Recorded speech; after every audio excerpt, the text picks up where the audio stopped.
Today is apocalyptic for Democrats.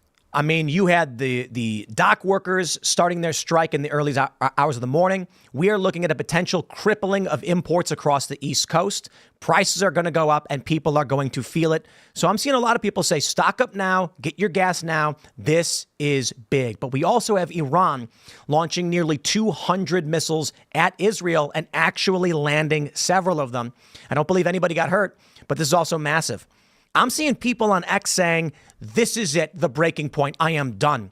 Look, I know a lot of people online, they're always yelling about Israel, but Israel polls really well in the United States. And there are a lot of people that support Israel that have watched a missile strike. Not even about that. Even the anti-war libertarians are watching the escalation, the invasion of Lebanon, and our Iranian missile strike on Israel, fear of Israeli retaliation. War is getting out of hand and people are freaking out. And of all nights, this night, when J.D. Vance will be debating Tim Walz is going to be standing there as J.D. Vance says, you are running alongside the sitting VP, and they have presided over this disaster in the Middle East, the conflict, the unions on strike, the economic turmoil. That is who you are partnered with. It's going to be massive. So, my friends, we're going to get started with the news. Then around 9, when the debate starts, we will kick that debate on, provide our commentary and criticism and corrections.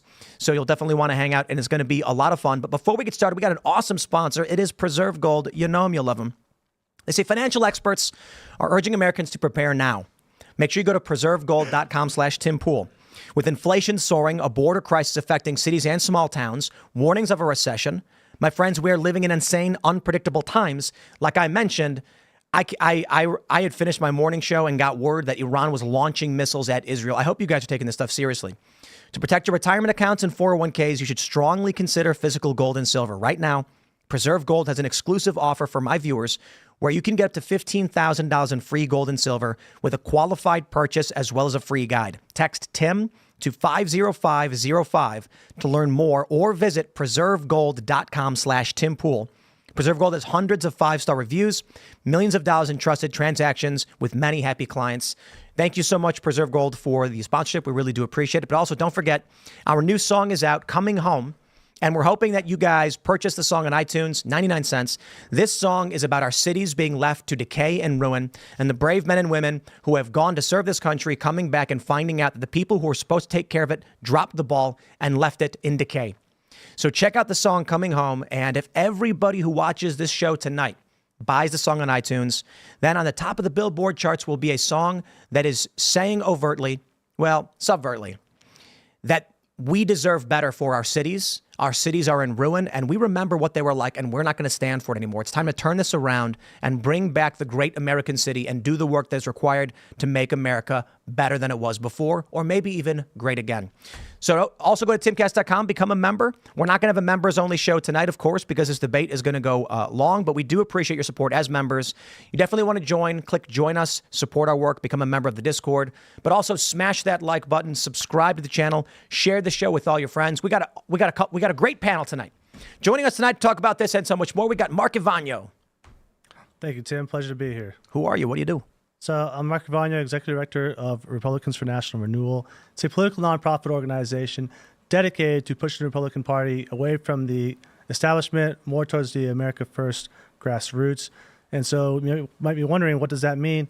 Well, it means taking over the Republican Party from the grassroots level up, so at the local, state, and federal level, so that when President Trump is back in office, he has that infrastructure within the party to effectuate his agenda, as opposed to not only dealing with the radical left, which we expect, of course, we have the socialists, communists, etc., but what we saw President Trump during his first term deal with was people of his own party stabbing him in the back, even after giving very nice speeches saying, we love President Trump, we're going to support his agenda, and then when it comes time to voting, they vote against him. And so we want to change that. We want to make it so that there's representatives in office who support the agenda, who can help him effectuate it. And so that's our number one mission. Right on. We also got Ian Carroll hanging out.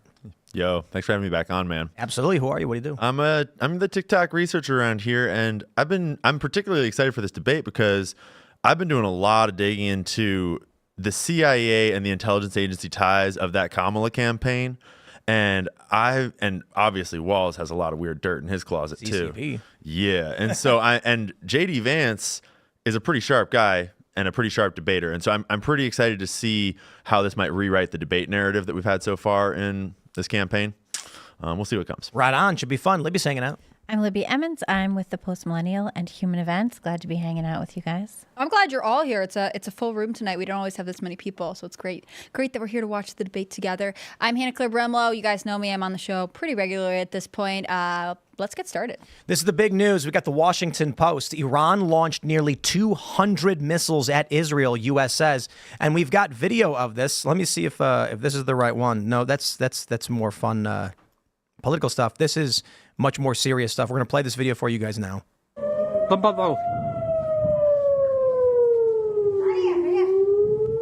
those that are just listening, you can see a massive missile barrage, and they're making contact. It looks like many of the missiles that were fired, at least in this video, were intercepted by Israel's defense system. We've got this video from the Washington Post. I'll try and turn down the ambient noise so we can, I'll describe it for you guys. But a lot of these missiles actually landed, striking Israel. So this is very serious. It looks like they've actually made contact with more missiles than the last strike. But we are literally watching now, as of today, the second massive launch from Iran into Israel, Israel's invasion of Lebanon.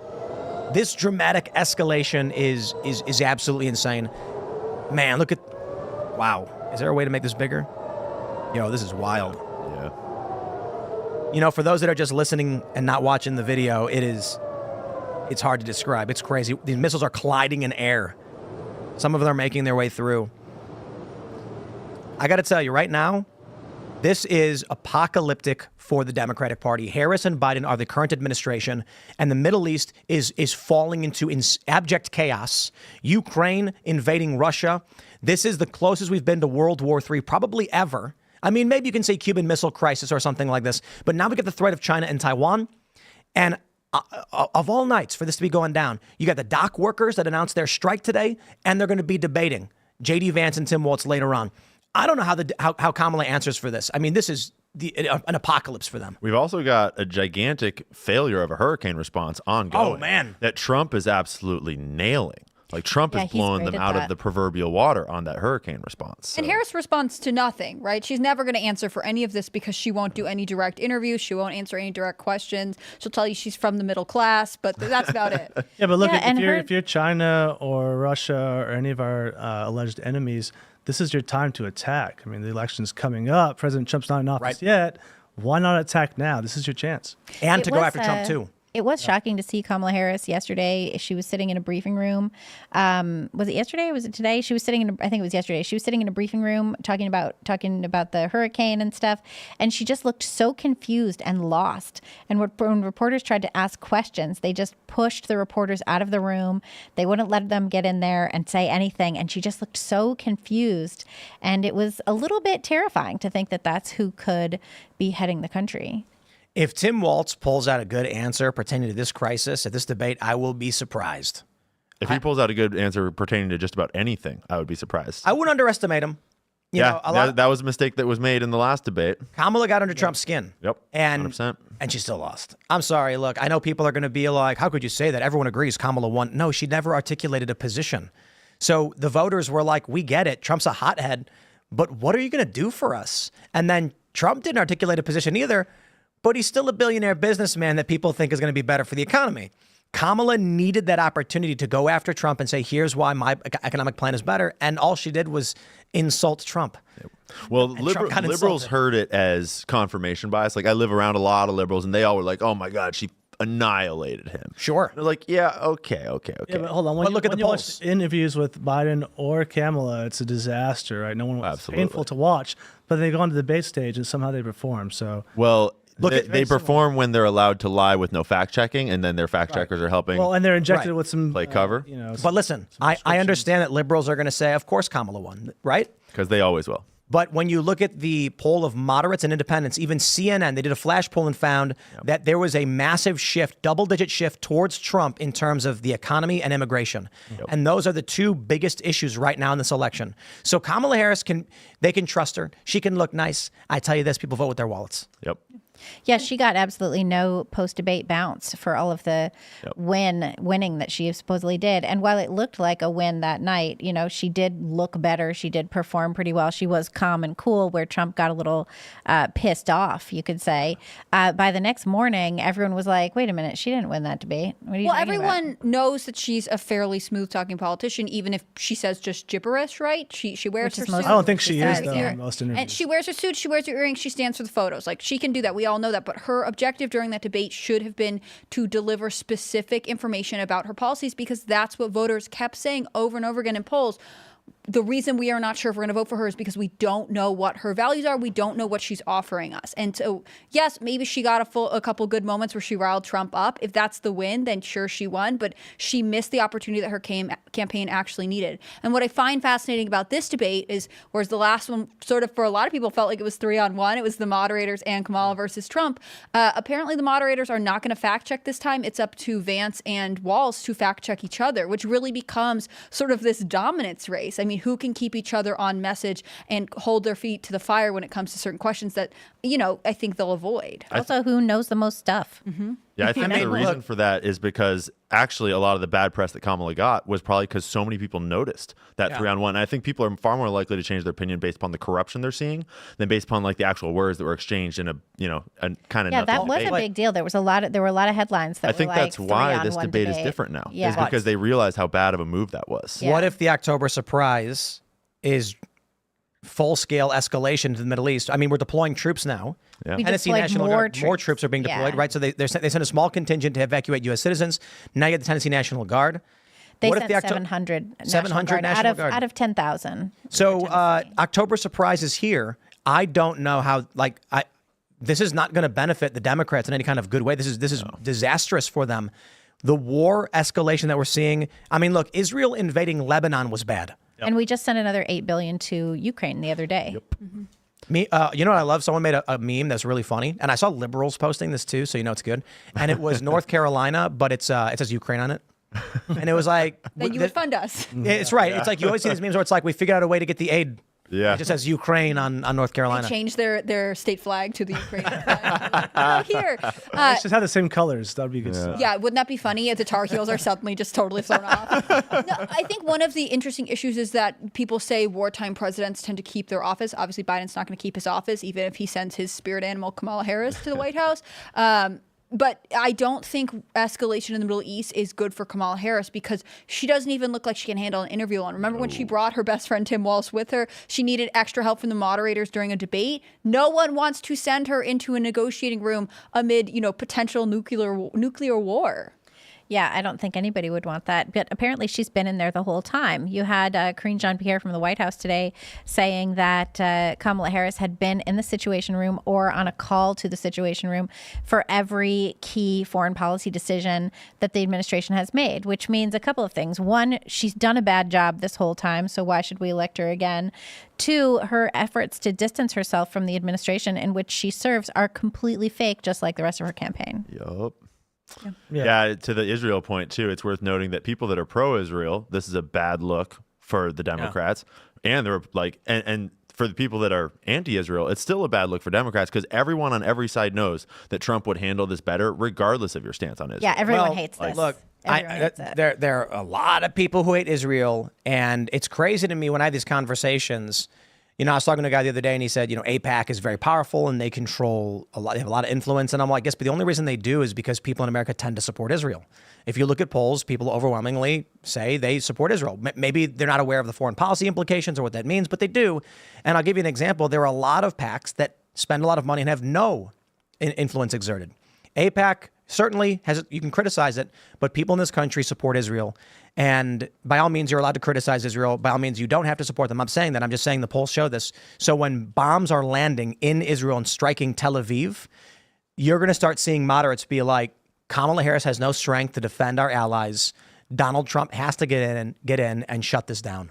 Can I clarify what you mean? I think what you're saying there is that Israel is spending, or AIPAC rather, is spending money to elect these candidates, but they wouldn't get elected if people weren't voting for them. And so it's like, yeah, they're spending money, but a lot of PACs spend money, and their success rate is not necessarily. Am I representing what you're saying there correctly? Yeah, for the most part, what I mean is what was it? Corey Bush and Jamal Bowman. They were ousted, and AIPAC spent tons of money to get them ousted. Yeah.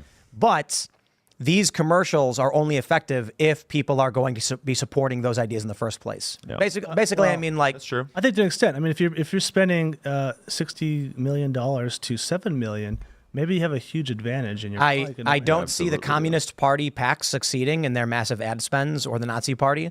Do they really a Nazi spend party? anywhere near as much as AIPAC? I actually don't know. The point I'm making is we know of the PACs that succeed. We don't know of the ones that don't. And there are a lot of PACs you've never heard of that have spent a ridiculous amount of money.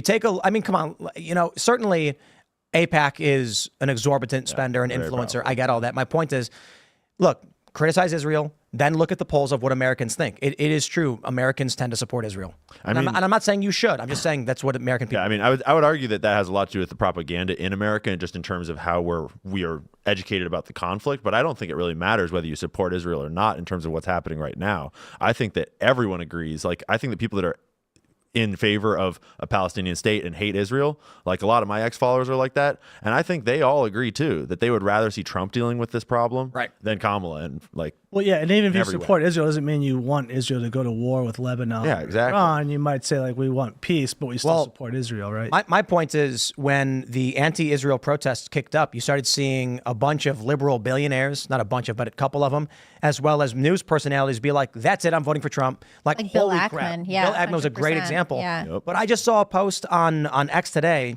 from some personality who said, that's it, that this is the final straw, it's got to be Trump. And the sentiment is basically like, we do not believe that Joe Biden and Kamala Harris or a Kamala Harris administration is going to stop the conflict. I mean, even Clint Russell made a post where he said, if JD Vance he could lose the election for Trump tonight if he does not handle this well.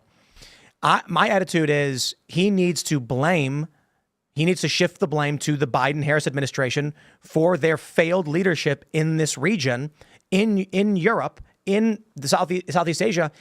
If he comes out on stage and says, it's your fault. Well, that's not too hard to do because it is primarily their fault. Yeah. Many But that's of what I'm these saying. Like, situations are. send it home. Yeah, and I think that's pretty clear to the American people too. It's pretty obvious, like when Trump was in office, we had 4 years of peace. There were little things here and there, but now we've got serious problems and serious threats to our own sovereignty in terms of domestic policy and threats to our sovereignty from foreign policy. That's a disaster. 100%. We got this story from Post Millennial. Trump slams Biden and Kamala, says, quote, we have no leadership as Iran attacks Israel. Trump has issued a statement saying the world is on fire and spiraling out of control. We have no leadership, no one running the country. We have a non-existent president in Joe Biden and a completely absent vice president, Kamala Harris, who is too busy fundraising in San Francisco, a city which she and Gavin Newsom totally destroyed. He says Newscum. He spelled And it out. staging fake photo ops. No one is in charge, and it's not even clear who is more confused, Biden or Kamala. Neither has any idea what is even going on. When I was president, Iran was in total check. They were starved for cash, fully contained, and desperate to make a deal. Kamala flooded them with American cash, and ever since, they've been exporting terror all over and unraveling the Middle East. Under President Trump, we had no war in the Middle East, no war in Europe, harmony in Asia, no inflation, no Afghanistan catastrophe. Instead, we had peace. Now, war or the threat of war is raging everywhere, and the two incompetents running the country are leading us to the brink of World War III. You wouldn't trust Joe or Kamala to run a lemonade stand, let alone the free world. He goes on to say, let me pull it up so I can get to the bottom, actually. It's no surprise that Iran desperately wants Kamala Harris to be president because they know as long as she is in power, they can take advantage of America. That is why they have tried to target me. If I was in charge, October 7th never happens. Russia-Ukraine never happens. Afghanistan botched withdrawal never happens. And inflation never happens. If I win, we will have peace in the world again. If Kamala gets 4 more years, the world goes up in smoke. I genuinely believe that if Trump was president right now, these conflicts would not be happening. Yeah, I think that's true. We had the Abraham Accords, which prevented a lot of conflicts from happening in the Middle East. That was a huge deal. We had basically a détente between Ukraine and Russia. That was a big deal.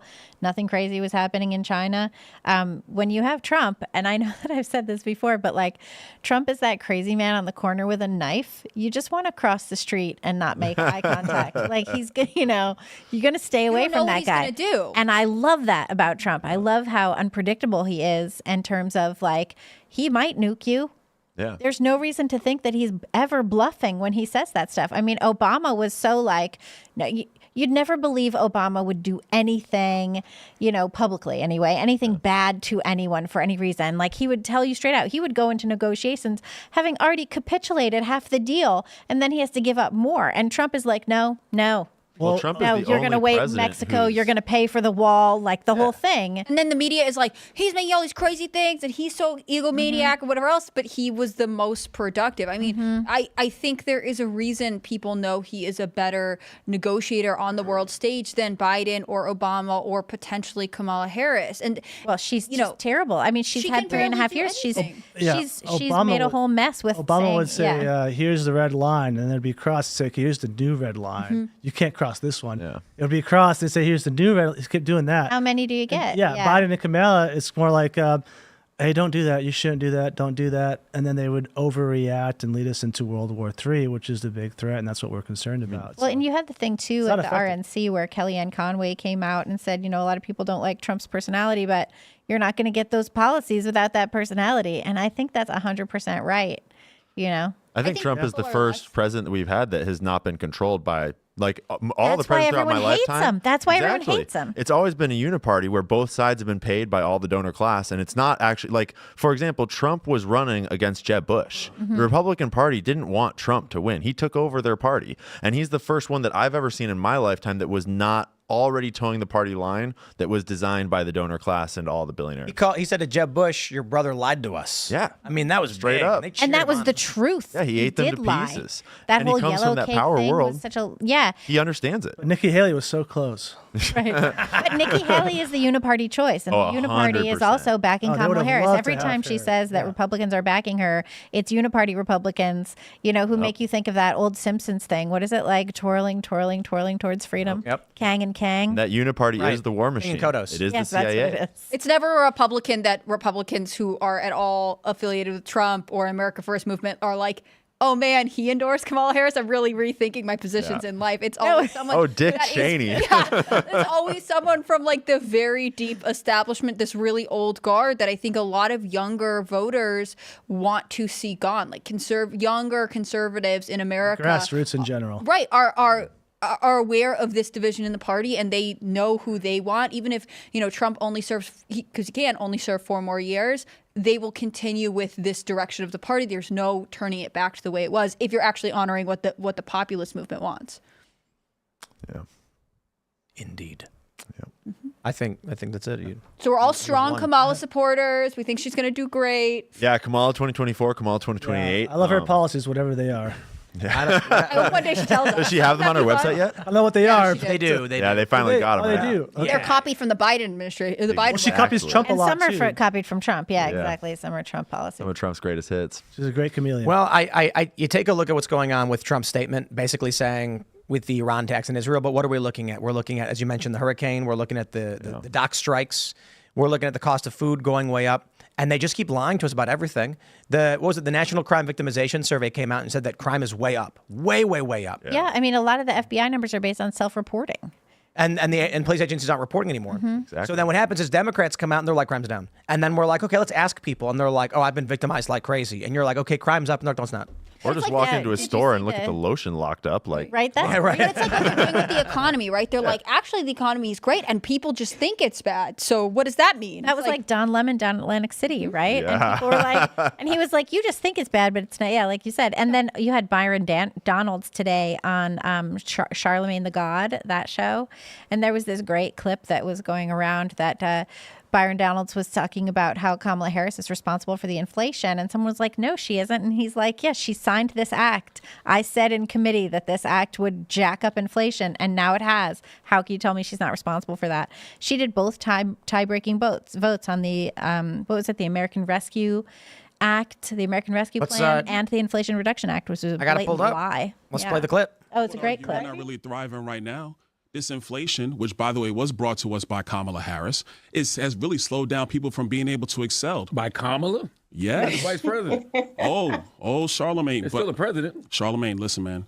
When Joe Biden wanted to do his American Rescue Plan, Kamala Harris was the tie-breaking vote in the United States Senate. She broke the tide and started this inflation that has hurt so many people in our country. Everybody listening to your show, it's not true? First of all, it's you sure you want to go there? Tie-breaking vote. You sure you want to go there? Go outside, Congressman, when you go outside. You sure you want to go there? Okay, let's go there. You had it You got notes. Show the votes. That's fine. I have no. ready. I'm gonna give it to The biggest note I have today I'm gonna give it to Charlamagne. is that I on don't even every wanna hold question it. I've asked, I don't even want to hold it. Because answer. Angela, hold on now. Go ahead. For every infrastructure project in your community, You can go to should third go page, out just the and highlighted thank portion. Joe Biden and Kamala Harris and the Congress that voted for the American Rescue Plan. Angela, That's what should be happening. Larry Summers wrote an op-ed back in 2021. Larry Summers was the Treasury Secretary for Bill Clinton. He was an economic advisor to Barack Obama. He said that the American Rescue Plan that Joe Biden wanted, that Kamala Harris was the tie-breaking vote in the United States Senate, would create a massive inflation that we have not seen in a generation. Well, guess what? Larry Summers was correct. You know who also was correct, Angela? I was, because I was in the budget committee when they brought the bill. And I said in that committee, it's going to cause massive inflation. That's what happened. So the problem we have in our economy today is that prices have gone up massively. Wages adjusted for inflation is down. People's pocketbooks are hurting. Yo, Yeah, great, Byron great. Donalds is based. You know, his staffers were like, yes. Love Byron Donalds. He's got the paper. He pulls it out of his jacket and he's like, "Here we go. Here, I'm gonna give it to Charlamagne. I don't even want to hold it." Remember when Damn. Trump did Endorsed that by on the- Republicans for National Renewal, by the way. Do you remember when Trump did that on during the town hall? She kept interrupting him. She's like, "Okay, I'll bring up my notes for the tweets that got removed by Twitter." Like, it's so funny. But I mean, it is interesting because this person is saying like, "Well, because any infrastructure project, you have to thank this thing," which is a Democrat talking point. But he is actually going back and saying, "Here is a Democrat who advised other Democrats who said this was a bad idea." And what is the response to that? Yo, let me just say, when I see this, there's a comment right here. It says the entire comment section on the episode is filled with black people calling out the host dishonesty and supporting Donalds. Guys like Byron are breaking the chokehold Democrats have had on black media. Credit to Leonard McKelvey, Jess Moore, and Rashawn Casey for inviting different-minded thinkers to their show. I respect that too tremendously for bringing on Byron. But you know what I see when I see this with Byron? He's a Republican. Just this past weekend, we were at the Rescue the Republic event. I'm standing in the tent, and I see some liberals come in. I see some conservatives come in. Brandon Strzok is there. Yeah. And I'm like, you got liberals in here with conservatives, and they're all laughing together and shaking hands. Yep. I'm like, there's a large portion of this country that is totally just brainwashed. But I think with RFK Jr., with Tulsi Gabbard, with many of these moderates, talking to these Democrats, there is a unity party forming. And man, I just got to say, we went to that event where we had Jordan Peterson, RFK Jr., Tulsi Gabbard, and Russell Brand. And I'm just sitting there thinking, Donald Trump's administration, surrounded by these people, that's going to be one heck of an administration. So I feel good, man. Absolutely. Well, and it's people who are coming together based on shared values, not based on shared party and political affiliation. Yeah. So all of those people, what they're beholden to, what Tulsi Gabbard, RFK Jr., and Trump, what they're beholden to are the American people who value their rights above everything else. And that's what they're going to bring to the White House. And that's I think, why people would vote for them, you know? Yeah. It's worth mentioning, too, that when you have all those different people in those rooms, what I noticed first and foremost was that people didn't agree on everything at all, but it was fun to be around because suddenly we got back to that America where people are having conversation about what they think, and it's not about I hate you or it's emotional and it's like vitriolic. It was like spirited and fun and respectful, and like it people got over this like divisiveness that is in the media today. Just some of it might be that there's a shared vision for the United States. Exactly. Look at this photo. Yeah, hope. Yeah, that's great. I remember when That was such a great moment. Yep. But look at this. Trump is reaching out to RFK Jr. Yeah. Very well That said. is different. You can see that. RFK Jr. is standing there. He's standing firm, and Trump is smiling and reaching out to him. And I remember when I saw this, it's like the withered husk of, lost hope in my chest started to pulse back into existence like it had been nurtured a little bit. And with Tulsi Gabbard and RFK Jr. standing with Trump brings them in. My entire life, I have this has always been like, it's not possible. This could never happen. And now it's staring us in the face. I'm feeling like Trump's going to win. Oh, yeah. And when you look at Kamala going down to the border, the panic, when you look at the catastrophes we're dealing with now and the sentiment people have over the war, the conflict, the economy, Byron Donalds going on Breakfast Club. Yeah. Now, I am concerned about shadow campaigns. That's what they call it. But I believe on the merits, this unity party is winning. We just have to make sure that procedurally we carry the weight as well, so they don't play any funny games. Yeah, I think if it's a fair and free election, then of course they're going to win. Absolutely. But the sentiment of the people uniting, even though they may have their differences, they can work together and they kind of agree on a lot of the base issues, is not just a Western thing, an American thing. I've been across the pond in Europe, and you have Swedes being told that the Swedish have no culture. Which is insane for us to think of, but they're being told the similar things that we're being told. Americans have no culture, just give it up, accept mass migration. And so it's kind of this whole battle of the people versus the establishment all across the world. And people have told me in Europe, members of the European Parliament or members of Parliament in their respective countries, saying we need Trump to win. If he doesn't win, then we're screwed because the establishment is going to take over here. And it's the same story. It's the same story. You see Zelensky's face when he was standing with Trump? Yeah. His face was stone. He looked like he's thinking like, I am so screwed. It's so different than when he stands next to Biden and looks like the Cheshire Cat, right? He like has You're right. I own this man. And then he's next to Trump like, oh no. Because you don't have anything on Trump. Like Trump doesn't care what you have on him. He'll be like, what? Yeah. You want to get in line and sue me like the federal government? Like, by all means, have fun with yourself. Speaking of people versus establishment, though, before we move off of this photo, it's important to point out that the fact that Tulsi and RFK are currently already selecting people for the Trump cabinet and all the different parts of that administration. They can't really talk about it too much, and we don't have like any certain confirmation, but I was specifically mingling within his campaign at that event and trying to ask about that because like, politically they can't quite come out. And I was like, you should come out and tell us all about it, because most people that are intelligent and want to support Trump look at his last presidency and say, yeah, but you kind of got handled, bro. And that's one of the biggest concerns about him. And he's actively doing something really meaningful about it. This is what I was saying to Ian when he was here, and he was like, after the debate with Trump and Kamala, he's like, all Trump did was yell and complain and defend himself and his ego, and all Kamala did was insult him. These people are terrible. And I just said, would you support RFK Jr.? Ian says yes. And I said, RFK Jr. says if Trump wins, he wins. And Ian was like, I know. And then I told him, and I say this to all of you guys and everybody else, tell your friends and family, look, maybe you don't like Trump. I respect it. You don't got to like the guy.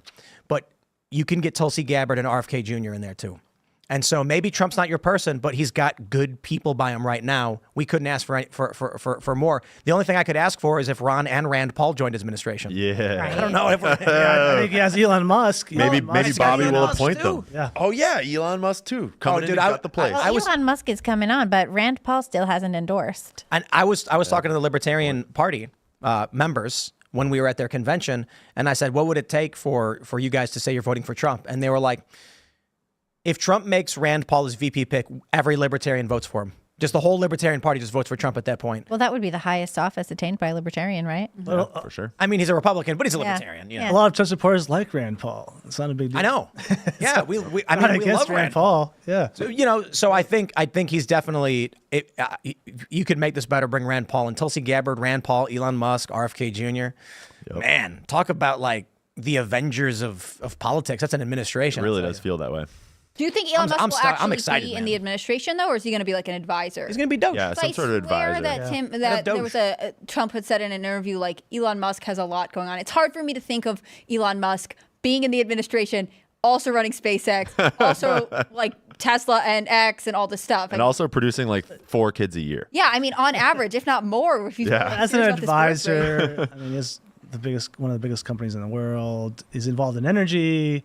So I'm sure constantly getting attacked. Trump would want his opinion on when it comes to energy production. That's why it's hard for me seeing him. It's not like I really don't think he would be a cabinet member, but I think he and Trump obviously have a strong relationship, and he will probably be involved or influential in some capacity. Right. Because you're involved with the grassroots movement, I wanted to ask how you felt debates like this impact down ticket conversations as we get closer to the election. I mean, I think I've talked to a lot of the local party folks are not very excited for this debate. I mean, I think it's kind of a waste of time in a sense, in that Trump, it's really about Trump and Kamala, of course. But obviously, after hearing the recent news with Walz having panic attacks and being nervous about this, that's kind of a red pill, I think, or a white pill. I think that actually does excite people, and we want to see what happens with it. I think if Walz really bombs this debate, maybe that could actually give a good boost to the America First folks. So in that sense, I think they're excited. But otherwise, it wasn't really that exciting of an event. People were saying, I don't know if I even want to watch it. Well, let's pull up this story. This is from the New York Post. I don't know how much this news will matter after we actually watch the debate, but it's going to be fun before the debate. Nervous Walz, Vance prep for VP debate as both camps pray for one thing: don't screw it up. But as you were just pointing out, Tim Walz is reportedly nervous. Democrats are getting nervous, and they're trying to lower expectations as much as they can, because this is going to be bad for Tim Walz. He was just he lied about his rank. Big time. Yeah, big time. Over and over and over again. When he said he carried a weapon of war in war, he goes, sometimes my grammar isn't so good. No, that's not a grammar thing. But now we're finding out from a report from the Free Beacon, we got this one. Tim Walz said he was in Hong Kong during Tiananmen Square massacre. He was at home in Nebraska. He even lied about this. Here's a photo in the newspaper from May. Look at this. They said he claimed he was in Hong Kong, and they were trying to figure out whether they're going to go in when Tiananmen Square was going down. He wasn't even there.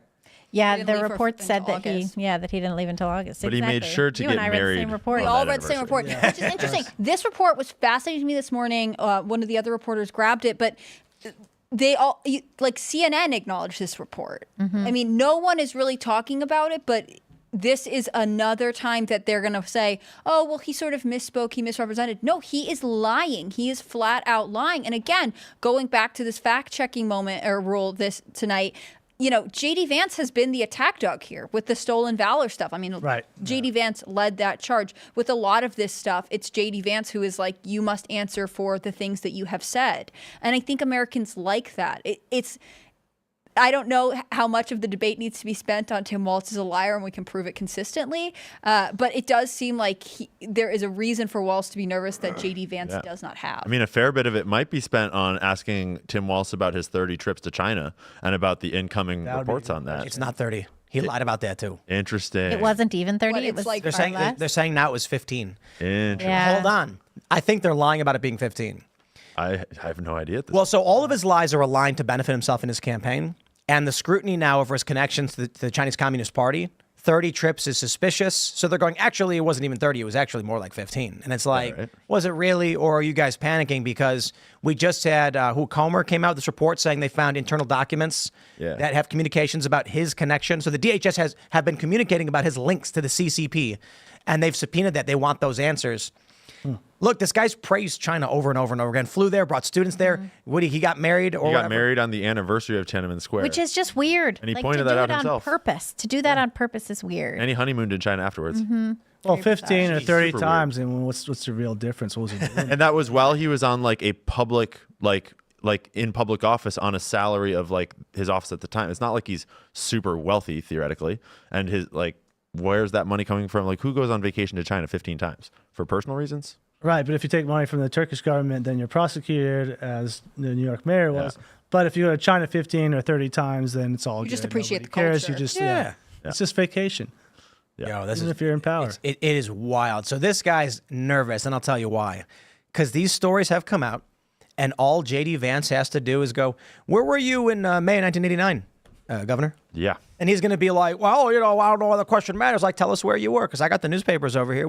I can point it out which one. Because New York Times says you were in Hong Kong, but it's a local Minnesota paper. It's what is it? Minnesota Public Radio says that you were at home. You were actually in Nebraska. So which one's true? Because we're trying to figure it out. And Vance is super sharp. When he was picked, I was not stoked, honestly. Like I was not very familiar with him at all when he was picked. No one I wasn't- was. Yeah, no one was stoked. I totally disagree. Okay, some okay, people keep were going. stoked, but like he has shown up and he has thrown down. Like, even as an example, the way he talked about stolen valor, it's not like he's saying anything super revolutionary, but he's just the perfect guy to talk about it because he went and he served. And when he talks about it, it's so articulate and so to the point. And I think that having seen Trump and Biden sort of like go at each other for the last like 3 years or whatever until Kamala took over, people are ready for like a younger guy that's really coherent, that's really sharp and quick, because Trump is just a different type of rhetoric, and Vance brings this like very refreshing version of that Republican Party. Well, Vance also, he's not just like some elitist screw up. Yeah. So a spoon in his mouth, he came up from the bottom. Yeah, he's 2 years in Earned government at this everything point, he right? has. Yeah, exactly. And that's the thing that most Americans are familiar with. I mean, Hillbilly Elegy was not only best-selling, but then it became a movie. I mean, people know his story. even if not every political journalist followed his career that intensely, the likelihood that average Americans are aware of him in that capacity is higher than, any other politician in America who doesn't have this benefit. And I think that's to his credit, because I think he is more representational of the frustrations that Americans have with the government right now. Like, they feel trapped in the position they're in, and they want to be able to get out of it. Yeah, it's worth noting too that like Tim Walz has also been bragging about like the number of like illegal aliens in his state and the way he treats the immigration policies, and that is backfiring super hard right now. And I think that it is going to backfire even harder as this hurricane relief plays out, because all of the relief money that is supposed to be saving Americans from this hurricane is being spent on all of these illegal aliens all across the country. Wild. I saw a crazy thing that was talking about like backup electricity systems, and it was saying that most of them were already sent to Ukraine, and that's why we can't get them into. Yeah. And I didn't have a chance to dig into that, but that was something I saw in passing. The FCC went after Starlink and ended up cutting a ton of their capabilities. So And now Starlink, Elon Musk is giving Starlink for free in that whole area. I think that the better attack on Tim Walz is Tampon Tim. I disagree. Even the average liberal libtard, they're just like, yeah, I'm leftist, I don't like Trump,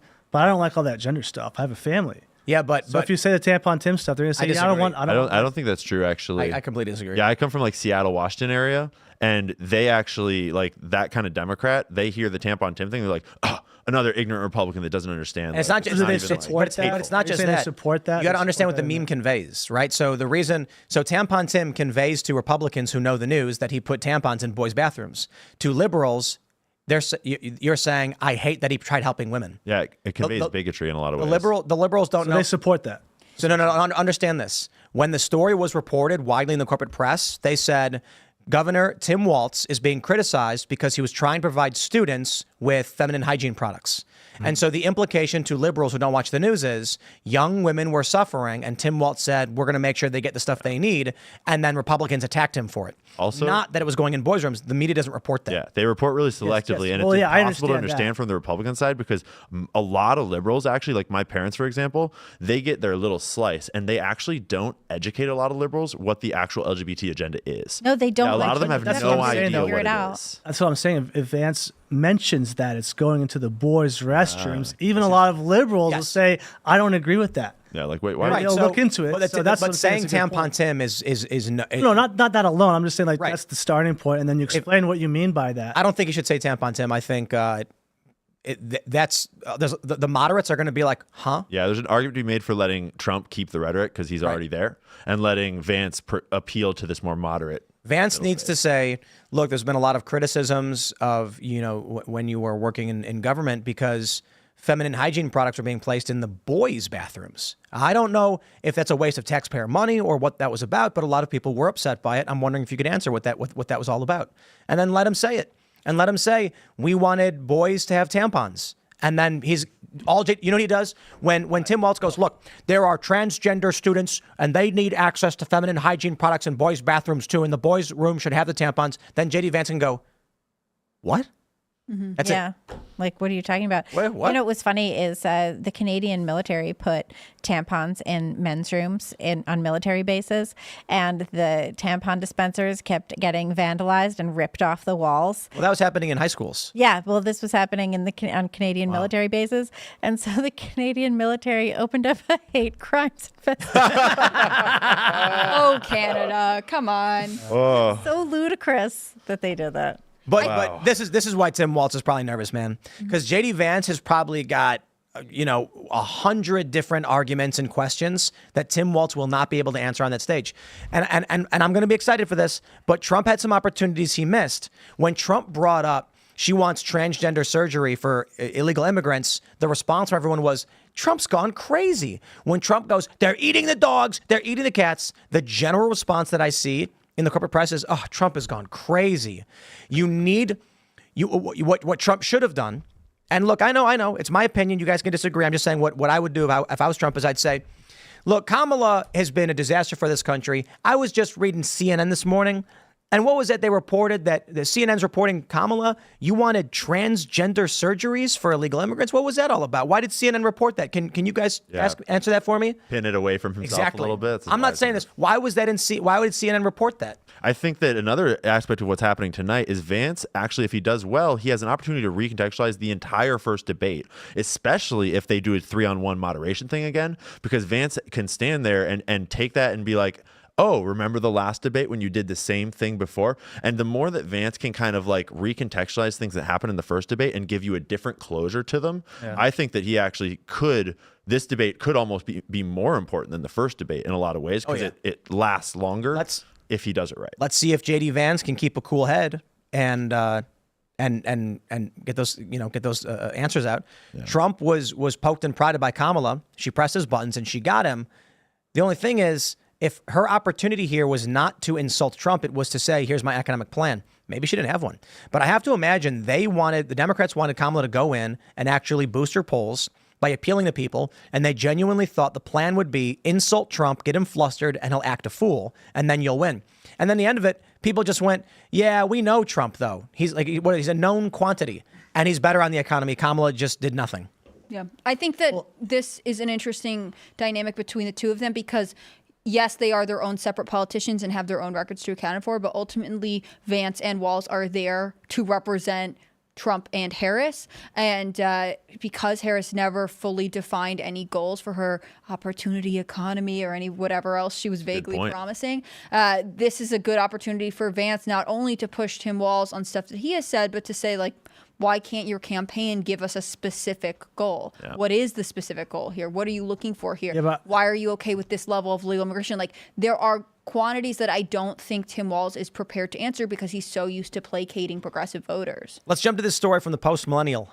Quote, I will cripple you. Longshoreman Union President warns America as dock workers' strike takes hold of ports nationwide. They don't care. It's not fair. And if we don't put our foot down now, they would like to run over us, and we're not going to allow that. That's amazing. Yeah. International Longshoremen Association President Harold Daggett said the strike his union launched on Tuesday would cripple America. Quote, I will cripple you, and you have no idea what that means, Daggett said. In a news scrum, Daggett said the issue for workers is protection against automation, which he says is currently not strong enough because what happens is they come in with new technology. We just caught them in Mobile, Alabama, called Autogate. And that means the trucks are coming in and they're already checked in somewhere else and not using the checkers in the ILA to circumvent the contract. They don't care. They don't care. It's not fair. And if we don't put our foot down now, they would like to run us over. We're not going to allow that. Washington put so much pressure on port authorities that they will cave to union demands. Cars won't come in. Food won't come in. Clothing won't come in. You know how many people depend on our jobs? Half the world. Yeah. And you want an October surprise. How about them? Boom. I mean, it's important to note that this is happening during a Democratic presidency, and Democrats are supposed to be the party of the workers. Well, yeah, and they're not anymore. Biden was the first one to go stand on a picket line, right? So he's theoretically, of all of the Democrats, the most pro-union, most working man of them all. I've read the number that this will cost America something like $4 billion a day. I don't know if that's totally true.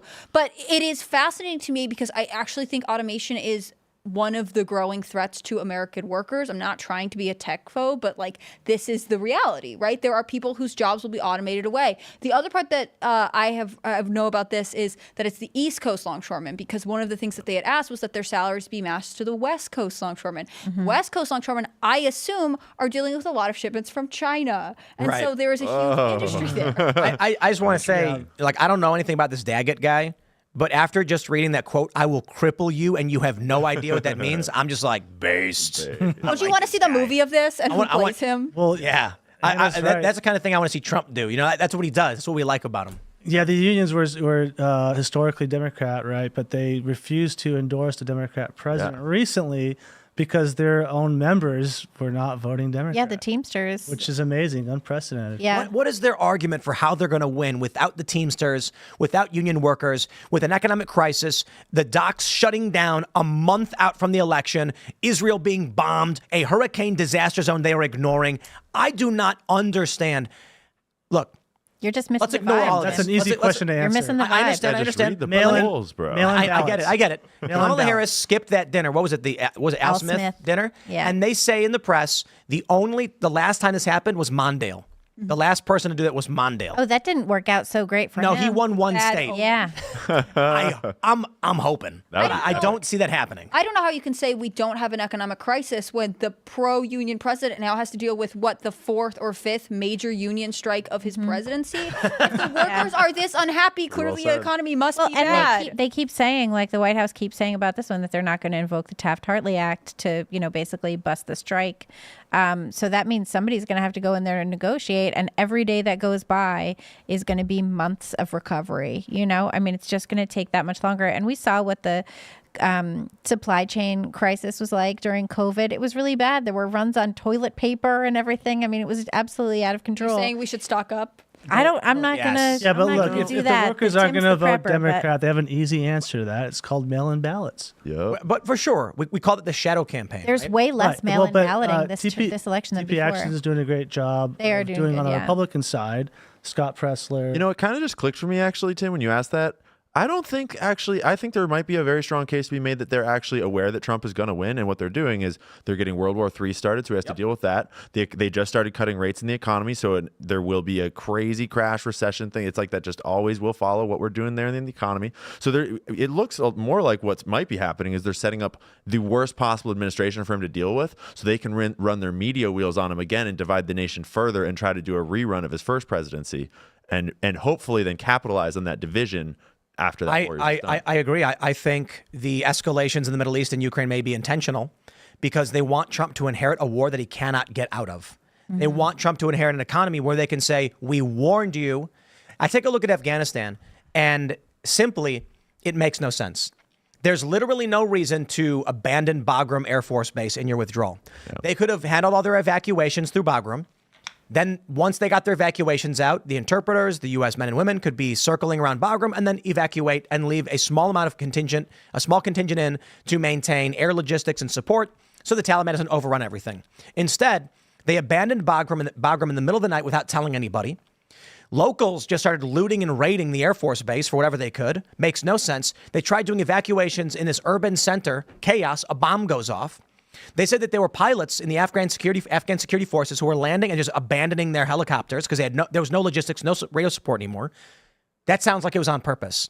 Yeah. And I don't know if it was, but the theory that goes around online is that they wanted to punish the Trump administration and the American people for abandoning this project, that they were going to try and make an example where they can say, see, we can't just leave because we don't want Afghanistan again. I'm sure they'll say something very similar with Israel or Ukraine or Taiwan. Sure. Ukraine. Oh, no, but if we leave Ukraine, look what happened to Afghanistan. I think it's on purpose. Now I look at what's going on now, and I'm wondering if it's similar, where they're going to say, okay, we're going to lose this one.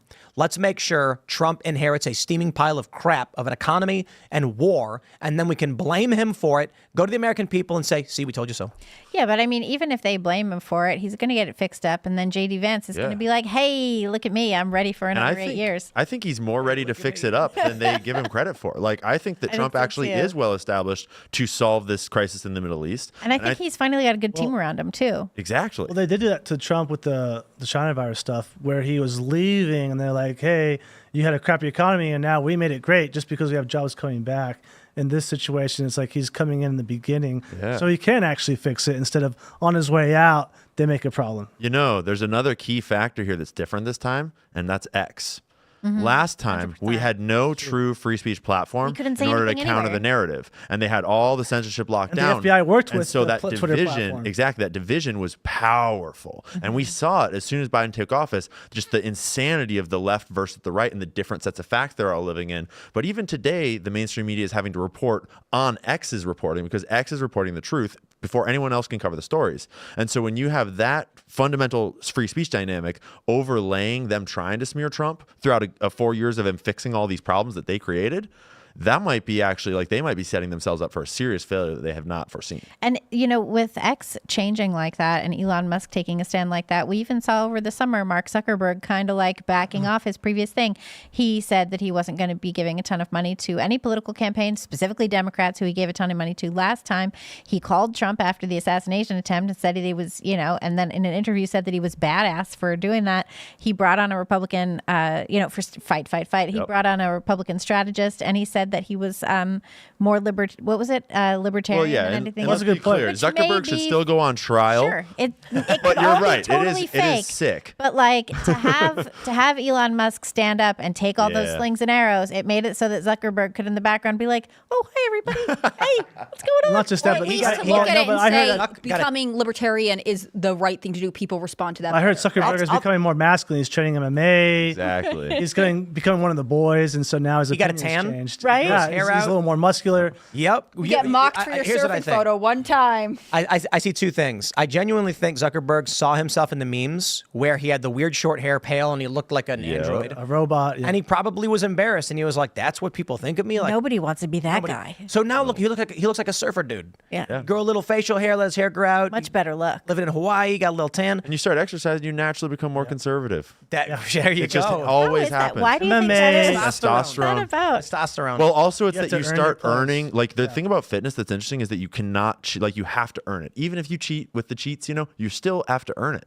And people they inherit. You don't always necessarily become full conservative, but every time someone that's never exercised or worked out or felt strong in any way, like the Democrat Party lives on the handout mindset, right? And the moment you start giving yourself the handouts, it's like, wait a minute, like what are we doing? Yeah, over like, here? It's Makes sense. really simple. Meritocracy versus communism, right?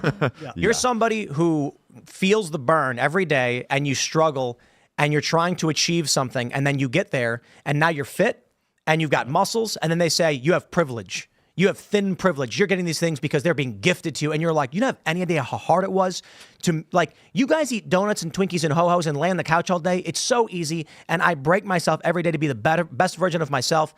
That's when people are like, I shouldn't pay taxes. I encourage. I'm paying taxes for their feel health that- care. I feel I that encourage you said everyone. it, not I me. did I don't judo. want I did that. judo off and on for 9 years, and you get your ass kicked at first by even small guys. Yeah. And you build your way up, and so you're like, I earned this. I Yeah. belong here, and so I encourage everyone in your audience to do some kind of martial arts, even at the basic level, because you will learn what it means to earn your keep. Absolutely. And this is a big component of it. Imagine doing that exercise and then having to pay the medical bills of people who won't. Bingo. And this is a big shift for a lot of people because, I've known people who have been unhealthy and they're like, I had to turn things around. I had to cut this out. I started exercising. I feel great. And then I realized when they say universal health care, they're basically saying, I don't want to do any work. I want your money and your labor to pay for my lifestyle. I feel so strongly Yeah, about I that hate that. statement. I've not been to the doctor in 10 years. For I any hate going to the doctor. yeah, like Knock on wood, because if you just fell over right I now. know, right? Yeah. Hi CIA. Liquid death right there. So And so the amount of money that is going to healthcare is insane, and that is all coming from the sicknesses that are funded or that are being created by what Maha movement is speaking out about, by all of these poisons in our food, like all the diabetes in our world right now. It's crazy that the Trump, MAGA, and Maha movement is speaking out about that health issue that is directly what we're talking about here of like, why are we paying for all that? Bro, I am sickness? Maha all the way, dude. All the way. I It's have the most never, important I have thing, dude. never been like MAGA makes me chuckle, and I'm like, I get it. I Yeah. love America, but I see Maha and I feel that energy. I feel that rocked the optimism. Maha 'cause hat. it's I was on so the Maha key. bus. All Yeah, the way. I mean, it's really so important. Like, I didn't always feel that way, and I used to eat a lot more takeout and stuff. But since I started pretty much just cooking all my own food, I'm so careful about what I put in it. Yeah. And I'm Did like, you I'm get chickens gonna, yet? What? You have chickens, right? No, I Free-range don't have chickens. chickens. Yeah, get them before you have to register them. I don't have chickens. In before the forms. I think No, the health like, I is can't. a I big concern can't. with Americans. There's a lot I can't do, but You it's can have chickens. where do you want me to find this extra time? What do you mean? You get 2 chickens and they walk around. They just do their own thing. But you got to clean up after the chickens. No, you don't. You got to do stuff with chickens. You got Just get a Look at goat the and it'll backyard. take care of it. you all. have a kid, so he now could do I'm it. now I'm supposed to get a goat Yeah, you got a kid. and a kid. My kid. You met my kid. All you got to do is wake up in the morning, go pick up. You get two hens. They're Listen, friends. I You wake get up 2 in the eggs morning, I get my kid to school, I work out, I write my newsletter, I start doing my job, and the next thing I know, I'm exhausted and it's no. midnight. I figured it out. Libby takes a carton of eggs on the way out whenever she goes. Oh, I sure do. I take 2 cartons of eggs on the it's way good. out. We've got. Do you have them here now? Yeah, they're in another house. They're in another All right. building. Well, good. We have probably like 3 to 4 dozen eggs a day. I ate 2 of those eggs today. I hard boiled them. They were good. I know they're. You know, there's another aspect to the health thing that we haven't actually touched on. I think we forget a lot is we all just went through COVID and we got pushed all this pharma bullshit during Ate so COVID much of it. when everyone knew all along from the very start that if you're healthy, you're pretty much good. Like you pretty much don't have to worry about Look it. at the vitamin D argument. Well, that's a part of being healthy, right? Right. So when people started saying things like, "Hey, you should consider taking vitamins," the media went nuts. And I remember we're a minute out. So they're here. They're getting started. Oh, let's get into this. Did you see let's go. outside there Trump supporters shouting tampon Tim? It's there. Yeah. Oh, really? Standing a lone man behind his lectern. Ed, Here we go. Give us your last thoughts as we there watch alone? I here. wonder why he's as, there by JD himself. Yeah, Vance where's is off in the wings. Oh, he's there. He's there. Oh, there he is. He was probably just shaking the hands of the moderators, Performance, being a good guy. Performance. That seems obvious, but no faux pas. All right. They're looking for a Let's viral moment. go.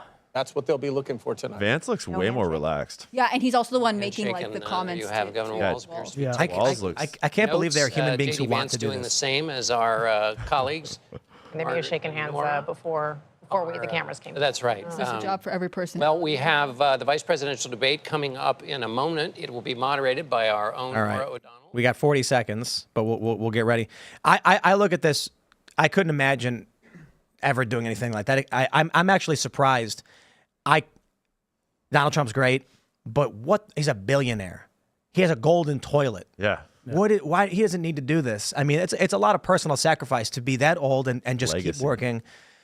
And you know what, man? Like when I look at Trump, he didn't need to do this. And I know people are going to say it's biased. When I look at Joe Biden, they say, what about Biden? He was old. And I'm like, yeah, but he had like a bunch of weird stuff going on with his kid and Burisma in Ukraine.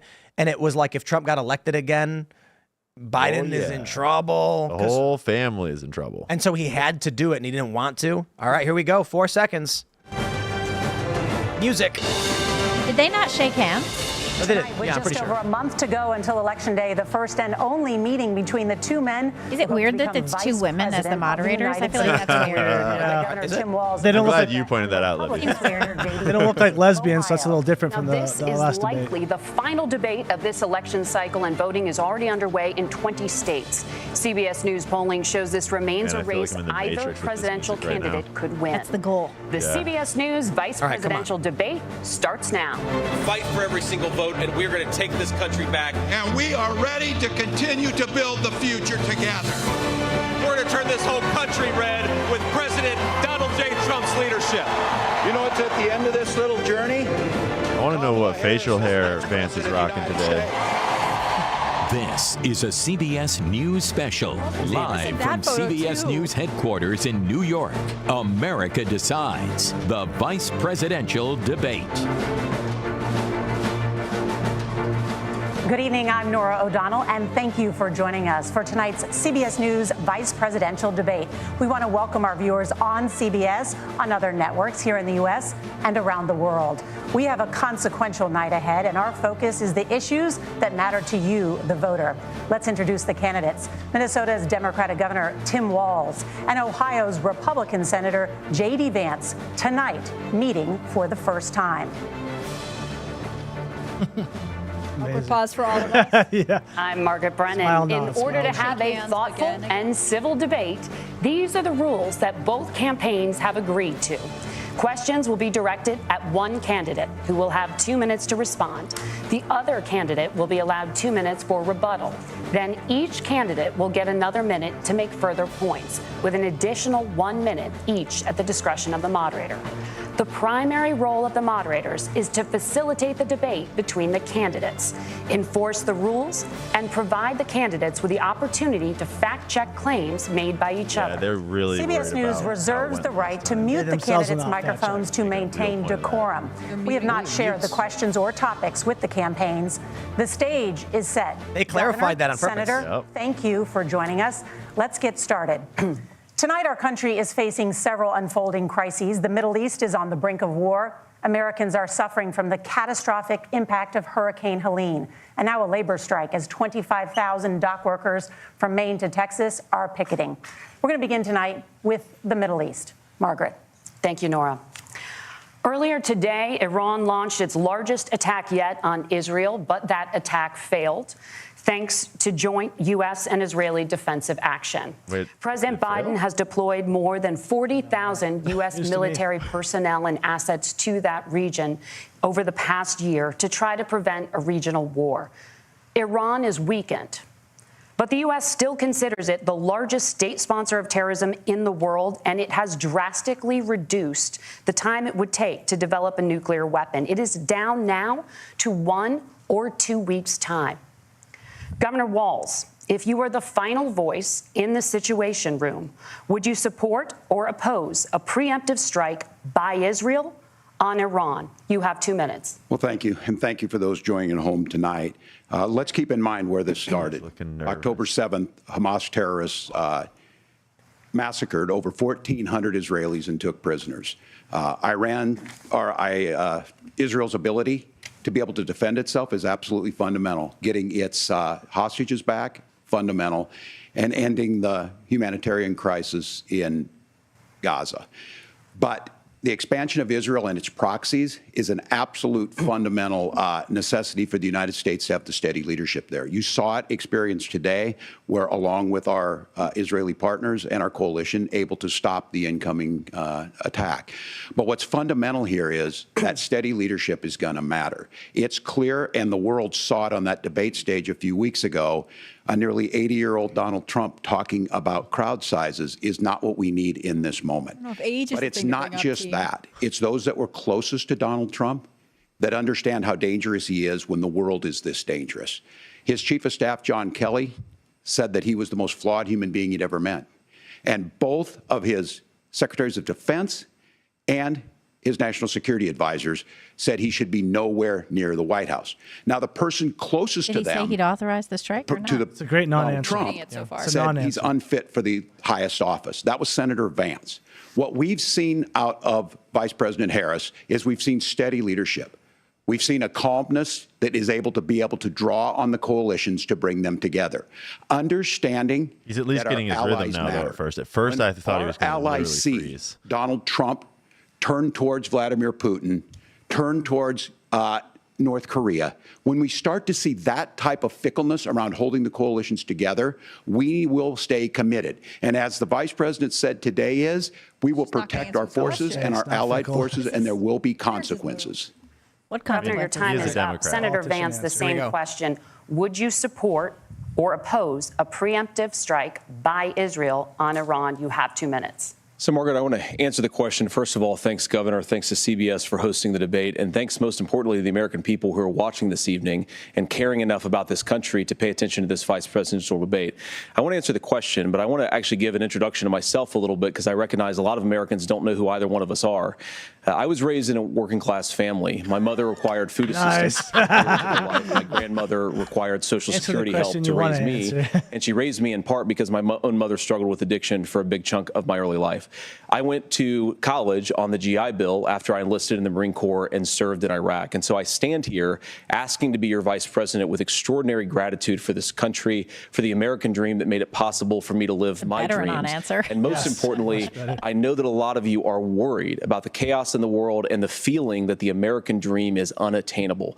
I want to try to convince you tonight over the next 90 minutes that if we get better leadership in the White House, if we get Donald Trump back in the White House, the American dream is going to be attainable once again. Now, to answer this particular question, we have to remember that as much as Governor Walz just accused Donald Trump of being an agent of chaos, Donald Trump actually delivered stability in the world, and he did it by establishing effective deterrence. People were afraid of stepping out of line. Iran, which launched this attack, has received over $100 billion in unfrozen assets thanks to the Kamala Harris administration. What do they use that money for? They use it to buy weapons that they're now launching against our allies, and God forbid, potentially launching against against the United States as well. Donald Trump recognized that for people to fear the United States, you needed peace through strength. They needed to recognize that if they got out of line, the United States global leadership would put stability and peace back in the world. Now, you asked about a preemptive strike, Margaret, and I want to answer the question. Look, it is up to Israel what they think they need to do to keep their country safe, and we should support our allies wherever they are when they're fighting the bad guys. I think that's the right approach to take with the Israel question. Actually answering the question. Thank you, Senator. Governor Walz, do you care to respond to any of the allegations? Well, look, Donald Trump was in office. We'll sometimes hear a revisionist history, but when Donald Trump was in office, it was Donald Trump. Tim Walz, accusing people of revisionist history. That had boxed Iran's nuclear program in, the inability to advance it. Donald Trump pulled that program and put nothing else in its place. So Iran is closer to a nuclear weapon than they were before because of Donald Trump's fickle leadership. And when Iran shot down an American aircraft in international airspace, Donald Trump tweeted, because that's the standard diplomacy of Donald Trump. And when Iranian missiles did fall near U.S. troops and they received traumatic brain injuries, Donald Trump wrote it off as headaches. Look, our allies understand that Donald Trump is fickle. He will go to whoever has the most flattery or where it makes sense to him. Steady leadership like you witnessed today, like you witnessed in April. Both Iranian attacks were repelled. Our coalition is strong, and we need the steady leadership that Kamala Harris is providing. Keywords he's been given. Senator Vance, the U.S. did have a diplomatic deal with Iran to temporarily pause parts of its nuclear program, and President Trump did exit that deal. He recently said, just 5 days ago, the U.S. must now make a diplomatic deal with Iran because the consequences are impossible. Did he make a mistake? You have 1 minute. Well, first of all, Margaret, diplomacy is not a dirty word, but I think that's something that Governor Walz just said is quite extraordinary. You yourself just said Iran is as close to a nuclear weapon today as they have ever been. And Governor Walz, you blame Donald Trump. Who has been the vice president for the last 3.5 years? And the answer is your running mate, not mine. Donald Trump consistently made the world more secure. Now, we talk about what the sequence of events that led us to where we are right now, and you can't ignore October the 7th, which I appreciate Governor Walz bringing up. But when did Iran and Hamas and their proxies attack Israel? It was during the administration of Kamala Harris. So Governor Walz can criticize Donald Trump's tweets, but effective, smart diplomacy and peace through strength is how you bring stability back to a very broken world.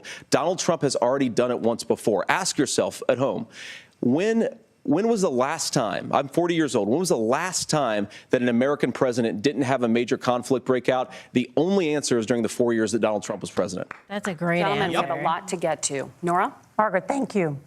Let's turn now to Hurricane Helene. The storm could become one of the deadliest on record. More than 160 people are dead and hundreds more are missing. Scientists say climate change makes these hurricanes larger, stronger, and more deadly because of the historic rainfall.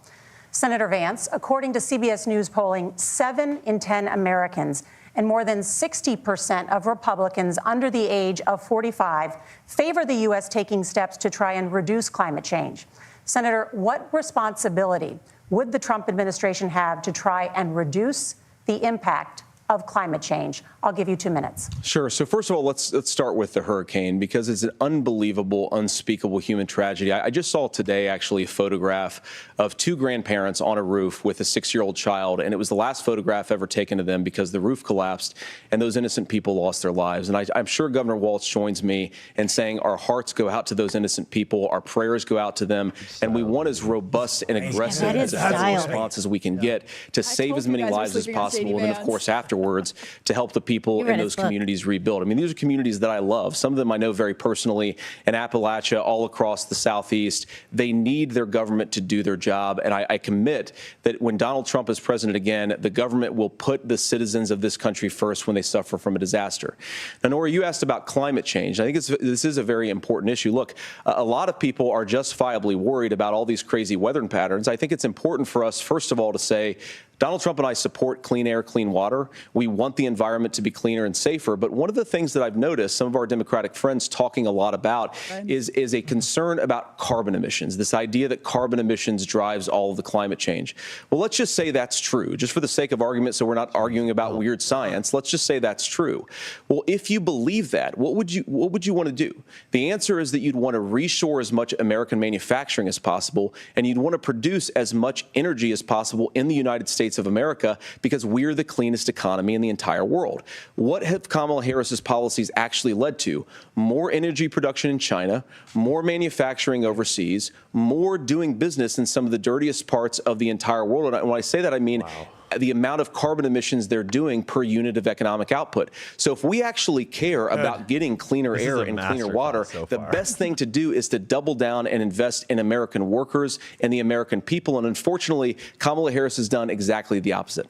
He's great. Governor Walz, you have 2 minutes. I'm going to rewatch this so I can close learn. to an agreement because all those things are happening. Look, first of all, it is a horrific tragedy with this hurricane. And my heart goes out to the folks that are down there in contact with the governors. I serve as co-chair of the Council of Governors as we work together on these emergency managements. Governors know no partisanship. They work together. So all of the governors and the emergency responders are on the ground. Those happen on the front end.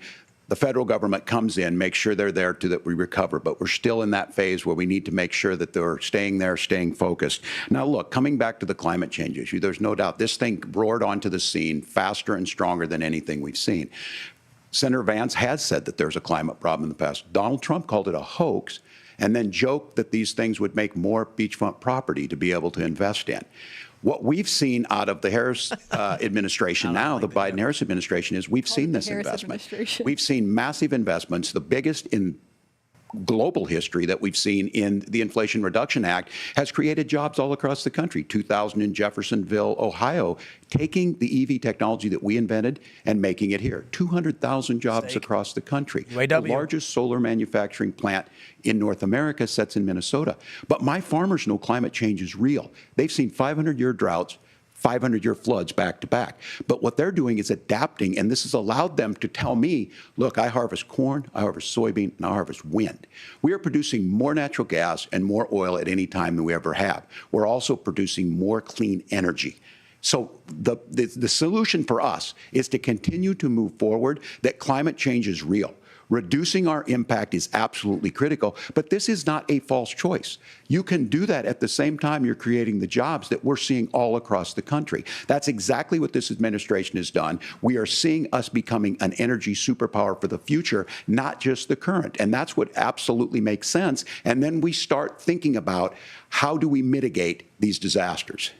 Thank you. Senator, I want to give you an opportunity to respond there. The governor mentioned that President Trump has called climate change a hoax. Do you agree? Well, look, what the president has said is that if the Democrats, in particular Kamala Harris and her leadership, if they really believe that climate change is serious, what they would be doing is more manufacturing and more energy production in the United States of America, and that's not what they're doing. That's so right. Clearly, Kamala Harris herself doesn't believe her own rhetoric on this. If she did, she would actually agree with Donald Trump's energy policies. Now, something Governor Walz said I think is important to touch upon, because when we talk about clean energy, I think that's a slogan that often the Democrats will use here. And I'm talking, of course, about the Democratic leadership. And the real issue is that if you're spending hundreds of millions or even billions of dollars of American taxpayer money on solar panels that are made in China, number one, you're going to make the economy dirtier. We should be making more of those solar panels here in the United States of America. Some of them are, Tim, but a lot of them are being made overseas in China, especially the components that go into those solar panels. So if you really want to make the environment cleaner, you've got to invest in more energy production. We haven't built a nuclear facility, I think, one in the past 40 years. Natural gas, we got to invest more in it. Kamala Harris has done the opposite. That's raised energy prices and also meant that we're doing worse by the climate. Senator, your time is up. Governor, would you like to respond?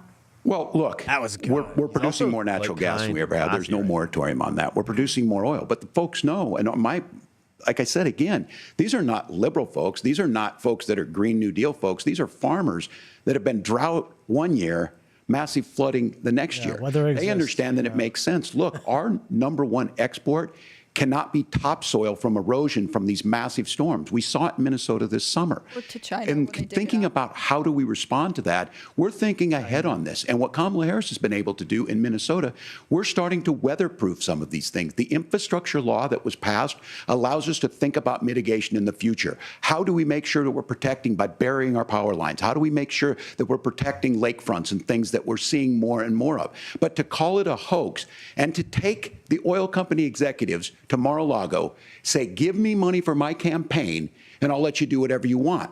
We can be smarter about that, and an all-above energy policy is exactly what she's doing, creating those jobs right here. Governor, your time is up. The overwhelming consensus among scientists is that the Earth's climate is warming at an unprecedented rate. Margaret? Thank you, Nora. We're going to turn now to immigration. The crisis at the U.S.-Mexico border consistently ranks as one of the top issues for American voters. Senator Vance, your campaign is pledging to carry out the largest mass deportation plan in American history and to use the U.S. military to do so. Could you be more specific about exactly how this will work? For example, would you deport parents who have entered the U.S. illegally and separate them from any of their children who were born on U.S. soil? You have 2 minutes. So first of all, Margaret, before we talk about deportations, we have to stop the bleeding. We have a historic immigration crisis because Kamala Harris started and said that she wanted to undo all of Donald Trump's border policies. 94 executive orders suspending deportations, decriminalizing illegal aliens, massively increasing the asylum fraud that exists in our system. That has opened the floodgates. And what it's meant is that a lot of fentanyl is coming into our country. I had a mother who struggled with opioid addiction and has gotten clean. Damn. I don't want people who are struggling with addiction to be deprived of their second chance because Kamala Harris let in fentanyl into our communities at record levels. So you've got to stop the bleeding. You've got to re-implement Donald Trump's border policies, build the wall, re-implement deportations. And that gets me to your point, Margaret, about what do we actually do? So we've got 25 million illegal aliens who are here in the country. What do we do with them? I think the first thing that we do is we start with the criminal migrants. About 1 million of those people have committed some form of crime in addition to crossing the border illegally. I think you start with deportations on those folks. And then I think you make it harder for illegal aliens to undercut the wages of American workers. A lot of people will go home if they can't work for less than minimum wage in our own country. And by the way, that'll be really good for our workers who just want to earn a fair wage for doing a good day's work. And the final point, Margaret, is you ask about family separation. Right now in this country, Margaret, we have 320,000 children that the Department of Homeland Security has effectively lost. Some of them have been sex trafficked. Some of them hopefully are at homes with their families. Some of them have been used as drug trafficking mules. The real family separation policy in this country is unfortunately Kamala Harris's wide open southern border. And I'd ask my fellow Americans to remember when she came into office, she said she was going to do this. Real leadership would be saying, you know what, I screwed up. We're going to go back to Donald Trump's border policies. I wish that she would do that. It would be good for all of us. Wow. Governor, amazing. Do you care to respond to any of the specific allegations, including that the vice president is, quote, letting in fentanyl and using kids as drug mules, among other things? The drug mule is not true, but I will say about this, about the fentanyl, because this is a crisis of this, the opioid crisis. And the good news on this is the last 12 months saw the largest decrease in opioid deaths in our nation's history, 30% decrease in Ohio. But there's still more work to do. But let's go back to this on immigration. Kamala Harris was the Attorney General of the largest state and a border state in California. She's the only person in this race who prosecuted transnational gangs for human trafficking and drug interventions. But look, we all want to solve this. Most of us want to solve this, and that is the United States Congress. That's the Border Patrol agents. That's the Chamber of Commerce. That's most Americans out here. That's why we had the fairest and the toughest bill on immigration that this nation's seen. It was crafted by a conservative senator from Oklahoma, James Lankford. I know him. He's super conservative, but he's a man of principle, wants to get it done. Democrats and Republicans worked on this piece of legislation.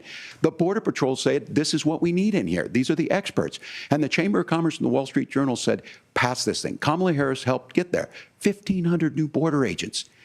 Detection for drugs. Going to slam him on this one. DOJ money to speed up these the adjudications on this, just what America wants.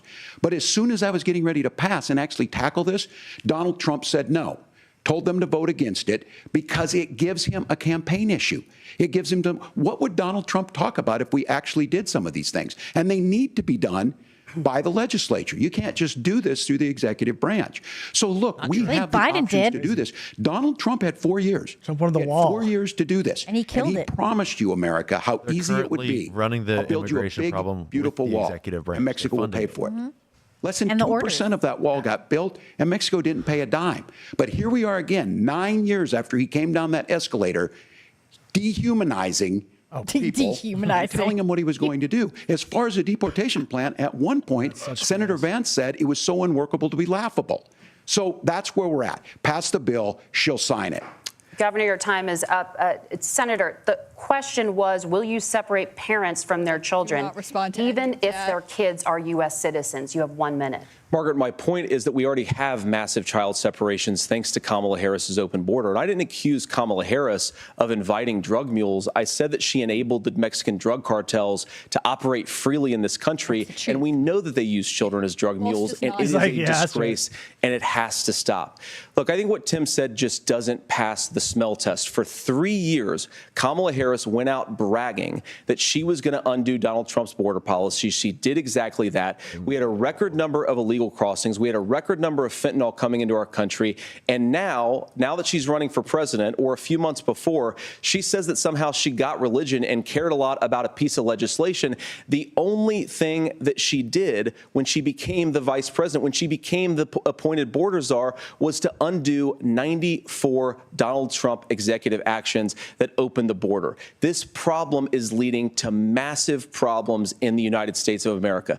Parents who can't afford health care, schools that are overwhelmed. It's got to stop, and it will when Donald Trump is president again. Senator, your time is up. Governor, what about our CBS News polling, which does show that a majority of Americans, more than 50%, support mass deportation? Look, wow. Let's go, America. All that is necessary. But the issue on this is what happens when you don't want to solve it. You demonize it. And we saw this, and Senator Vance, and it surprises me on this, talking about and saying, I will create stories to bring attention to this. That vilified a large number of people who were here legally in the community of Springfield. The Republican governor said, it's not true, don't do it. There's consequences for this. There's consequences. We could come together. Senator Langford did it. We could come together and solve this if we didn't. She just said the majority want the deportations, and he said you're wrong. The consequences to the American people were the governor had to send state law enforcement to escort kindergartners to school. There's a reason. I believe Senator Vance wants to solve this, but by standing with Donald Trump and not working together to find a solution, it becomes a talking point. And when it becomes a talking point like this, we dehumanize and villainize other human beings. Governor, your time is up. Senator, I'll give you 1 minute, but let me just ask you the question first. The governor has made the point, and I think as a sitting lawmaker, you know that Congress controls the purse strings and any funding. So you have said repeatedly that Donald Trump would, through executive action, solve this. Do you disagree that Congress controls the purse strings and would need to support many of the changes that you would actually want to implement? You have 1 minute. Look, Margaret, first of all, the gross majority of what we need to do at the southern border is just empowering law enforcement to do their job. I've been to the southern border more than our border czar, Kamala Harris, has been. And it's actually heartbreaking because the Border Patrol agents, they just want to be empowered to do their job. Of course, additional resources would help, but most of this is about the president and the vice president empowering our law enforcement to say, if you try to come across the border illegally, you've got to stay in Mexico, you've got to go back through proper channels. Now, Governor Walz brought up the community of Springfield, and he's very worried about the things that I've said in Springfield. Look, in Springfield, Ohio, and in communities all across this country, you've got schools that are overwhelmed. You've got hospitals that are overwhelmed. You have got housing that is totally unaffordable because we brought in millions of illegal immigrants to compete with Americans for scarce homes. The people that I'm most worried about in Springfield, Ohio, are the American citizens who have had their lives destroyed destroyed by Kamala Harris's open border. It is a disgrace, Tim. And I actually think, I agree with you. I think you want to solve this problem, but I don't think that Kamala Harris does. Senator, your time is up. You have 1 minute to respond. Yeah, well, it is law enforcement that asked for the bill. They helped craft it. They're the ones that supported it. That's because they know we need to do this. Look, this issue of continuing to bring this up, of not dealing with it, of blaming migrants for everything. On housing, we could talk a little bit about Wall Street speculators buying up housing and making them less affordable, but it becomes a blame. Look, this bill also gives the money necessary to adjudicate.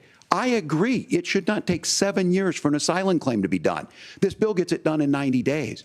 Then you start to make a difference in this, and you start to adhere to what we know, American principles. I don't talk about my faith a lot, but Matthew 25:40 talks about, to the least amongst us you do unto me. I think that's true of most Americans. They simply want order to it. This bill does it. It's funded. It's supported by the people who do it. And it lets us keep our dignity about how we treat other people. Thank you, Governor. And just to clarify for our viewers, Springfield, Ohio does have a large number of Haitian migrants who have legal status. I thought you guys weren't fact-checking. Well, Laura, but Senator, we have so much to get to. Margaret, I think it's important because we're going to turn now to the economy. Thank Margaret, you. the rules were that you guys weren't going to fact check, and since you're fact checking me, I think it's important to say what's actually going on. So there's an application called the CBP One app, where you can go on as an illegal migrant, apply for asylum or apply for parole, and be granted legal status at the wave of a Kamala Harris open border wand. That is not a person coming in, applying for a green card and waiting for 10 years. That is the facilitation of illegal immigration, Margaret. Thank you, Senator, for describing the legal process. Wow. So much to get to, Senator. Those laws have been on the books since 1990. Thank you, gentlemen. The CBP One app has not been on the books since 1990. You have to mute him. You have to mute him. Gentlemen, the audience can't hear you because your mics are cut. We have so much we want to get to. Thank you for explaining the legal process. The legal process. Thank you, Margaret. The economy is a top concern for voters. Each of your campaigns has released an economic plan, so let's talk about the specifics. Governor Walz, Vice President Harris unveiled a plan that includes billions in tax credits for manufacturing, housing, and a renewed child tax credit. The Wharton School says your proposals will increase the nation's deficit by $1.2 trillion. How would you pay for that without ballooning the deficit? Governor, I'll give you 2 minutes. Yeah, thank you. And Kamala Harris and I do believe in the middle class because that's where we come from. We both grew up in that. We understand. So those of you out there listening tonight, you're hearing a lot of stuff back and forth, and it's good. It's healthy. That's what this is supposed to happen. You should be listening. How's this going to impact me? The bold forward plan that Kamala Harris put out there is talking about this housing issue. The one thing is there's 3 million new houses proposed under this plan with down payment assistance on the front end to get you in a house. A house is much more than just an asset to be traded somewhere. It's foundational to where you're at. And then making sure that the things you buy every day, whether they be prescription drugs or other things, that there's fairness in that. Look, the $35 insulin is a good thing, but it costs $5 to make insulin. They were charging $800 before this law went into effect. As far as the housing goes, I've seen it in Minnesota. 12% more houses in Minneapolis, prices went down on rent 4%. It's working. And then making sure tax cuts go to the middle class. $6,000 child tax credit, we have one in Minnesota, reduces childhood poverty by 1/3. We save money in the long run, and we do the right thing for families. And then getting businesses off the ground. The law as it stands right now is $5,000 tax credit for small business, increasing that to $50,000. Now, this is a philosophical difference between us. Donald Trump made a promise, and I'll give you this. He kept it. He took folks to Mar-a-Lago, said, you're rich as hell, I'm going to give you a tax cut. He gave the tax cuts that predominantly went to the top class. What happened there was an $8 trillion increase in the national debt, the largest ever. Now he's proposing a 20% consumption or sales tax on everything we bring in. Everyone agrees, including businesses, it would be destabilizing it, it would increase inflation and potentially lead to a recession. Look, this is simple for you. Where are we going? Kamala Harris has said to do the things she wants to do. We'll just ask the wealthiest to pay their fair share. When you do that, our system works best, more people are participating in it, and folks have the things that they need. Wrong. Senator, I want to give you a moment to respond on that. But similarly, the Wharton School has done an analysis of the Trump plan and says it would increase the nation's deficit by $5.8 trillion. My question is the same for you. How do you pay for all that without ballooning the deficit? I'll give you 2 minutes. Well, first of all, you're going to hear a lot from Tim Walz this evening, and you just heard it in the answer, a lot of what Kamala Harris proposes to do.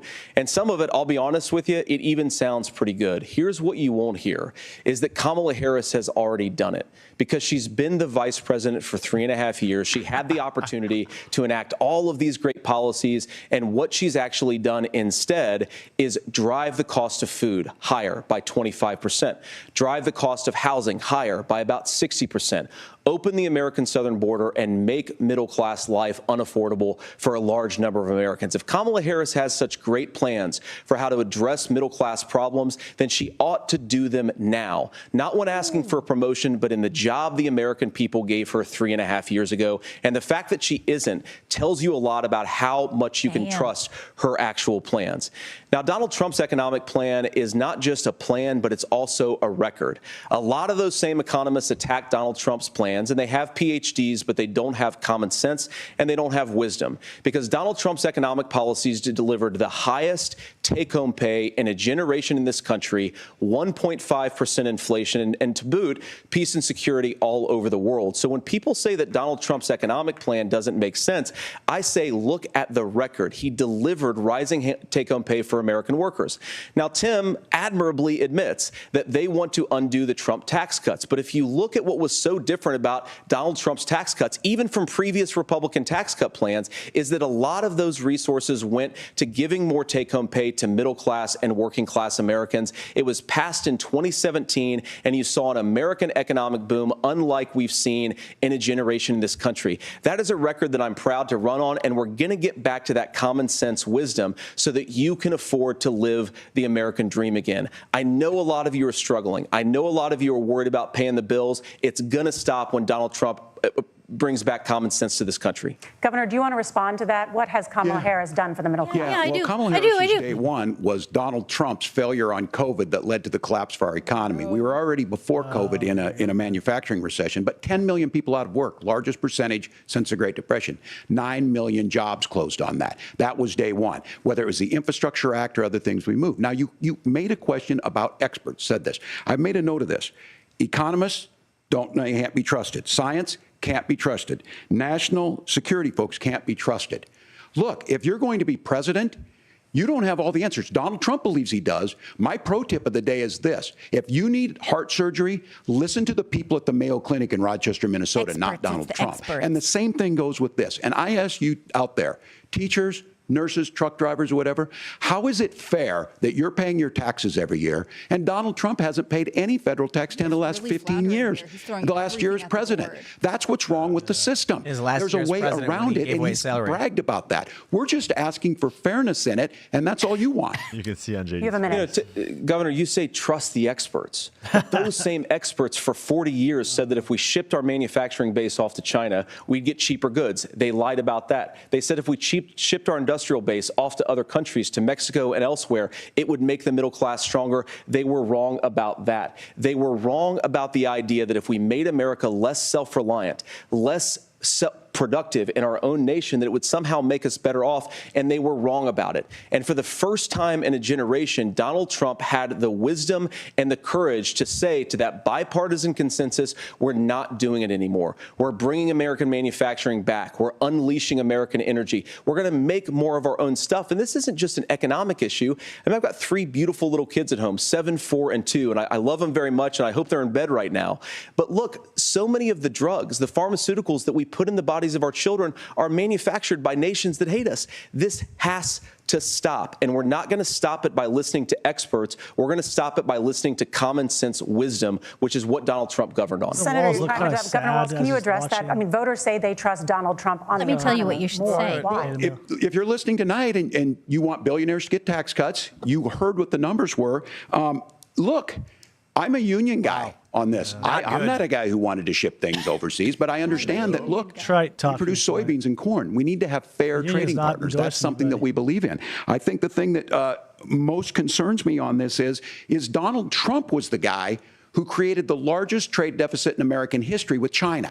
So the rhetoric is good. Much of what the senator said right there, I'm in agreement with him on this. I watched it happen too. I watched it to my communities, and we talked about that. But we had people undercutting the right to collectively bargain. We had right to work states made it more difficult. We had companies that were willing to ship it over, and we saw people profit.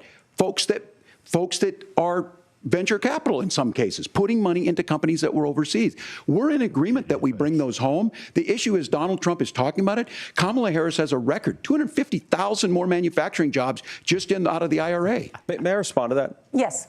So appreciate that. So if you notice, what Governor Walz just did is he said, first of all, Donald Trump has to listen to the experts. And then when he acknowledged that the experts screwed up, he said, well, Donald Trump didn't do nearly as good of a job as the statistics that's a gross generalization. that he did. So what Tim Walz is doing, and I honestly, Tim, I think you got a tough job here because you've got to play whack-a-mole. You've got to pretend that Donald Trump didn't deliver rising take-home pay, which of course he did. You've got to pretend that Donald Trump didn't deliver lower inflation, which of course he did. And then you've simultaneously got to defend Kamala Harris's atrocious economic record, which has made gas, groceries, and housing unaffordable for American citizens. I was raised by a woman who would sometimes go into medical debt so that she could put food on the table in our household. I know what it's like to not be able to afford the things that you need to afford. We can do so much better. To all of you watching, we can get back to an America that's affordable again. We just got to get back to common sense economic principles. I hope we have a conversation on health care then. Senator, Governor. Please. He's Thank really you, Margaret. freaked out by the fact that We have a he's lot like to get really to sympathetic. ahead, He was expecting gentlemen, on many topics, but right now I want to talk about personal qualifications. The vice president is often the last voice the president hears before making consequential decisions. We want to ask you about your leadership qualities. Governor Walz, you said you were in Hong Kong during the deadly Tiananmen Square protests in the spring of 1989. But Minnesota Public Radio and other media outlets are reporting that you actually didn't travel to Asia until August of that year. That's fantastic. Can you explain that discrepancy? Yeah, well, and to the folks out there who didn't get at the top of this, look, I grew up in small rural Nebraska, 400, town that you rode your bike with your buddies till the streetlights come on, and I'm proud of that service. I joined the National Guard at 17. Proud of that service? The service of and then I riding his bike. used the GI Bill to become a teacher, passionate about it, a young teacher. My first year out, I got the opportunity in the summer of '89 to travel to China. 35 years ago, be able to do that. I came back home and then started a program to take young people there. We would take basketball teams. He's ignoring the question. Baseball teams. We would take dancers. And we would go back and forth to China. to. The issue for that was to try and learn. Now, look, my community knows who I am. They saw where I was at. Exactly his answer. Look, I will be the first to tell you, I have poured my heart into my community. Whoa, I've he's tried frying. to do the best I can, but I've not been perfect. And I'm a knucklehead at times, but it's always been about that. Those same people elected me to Congress for 12 years. And in Congress, I was one of the most bipartisan people, working on things like farm bills that we got done, working on veterans benefits. And then the people of Minnesota were able to elect me to governor. Hammer him, Vance. So look, my commitment has been from the beginning. I'm waiting for what to make sure that I'm there for the people.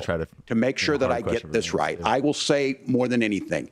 Many times I will talk a lot. I will get caught up in the rhetoric. But being there, the impact it made, the difference it made in my life, I learned a lot about China. Right now. I hear the critiques of this. I would make the case that Donald Trump should have come on one of those trips with us. I guarantee you he wouldn't be praising Xi Jinping about COVID. And I guarantee you he wouldn't start a trade war that he ends up losing.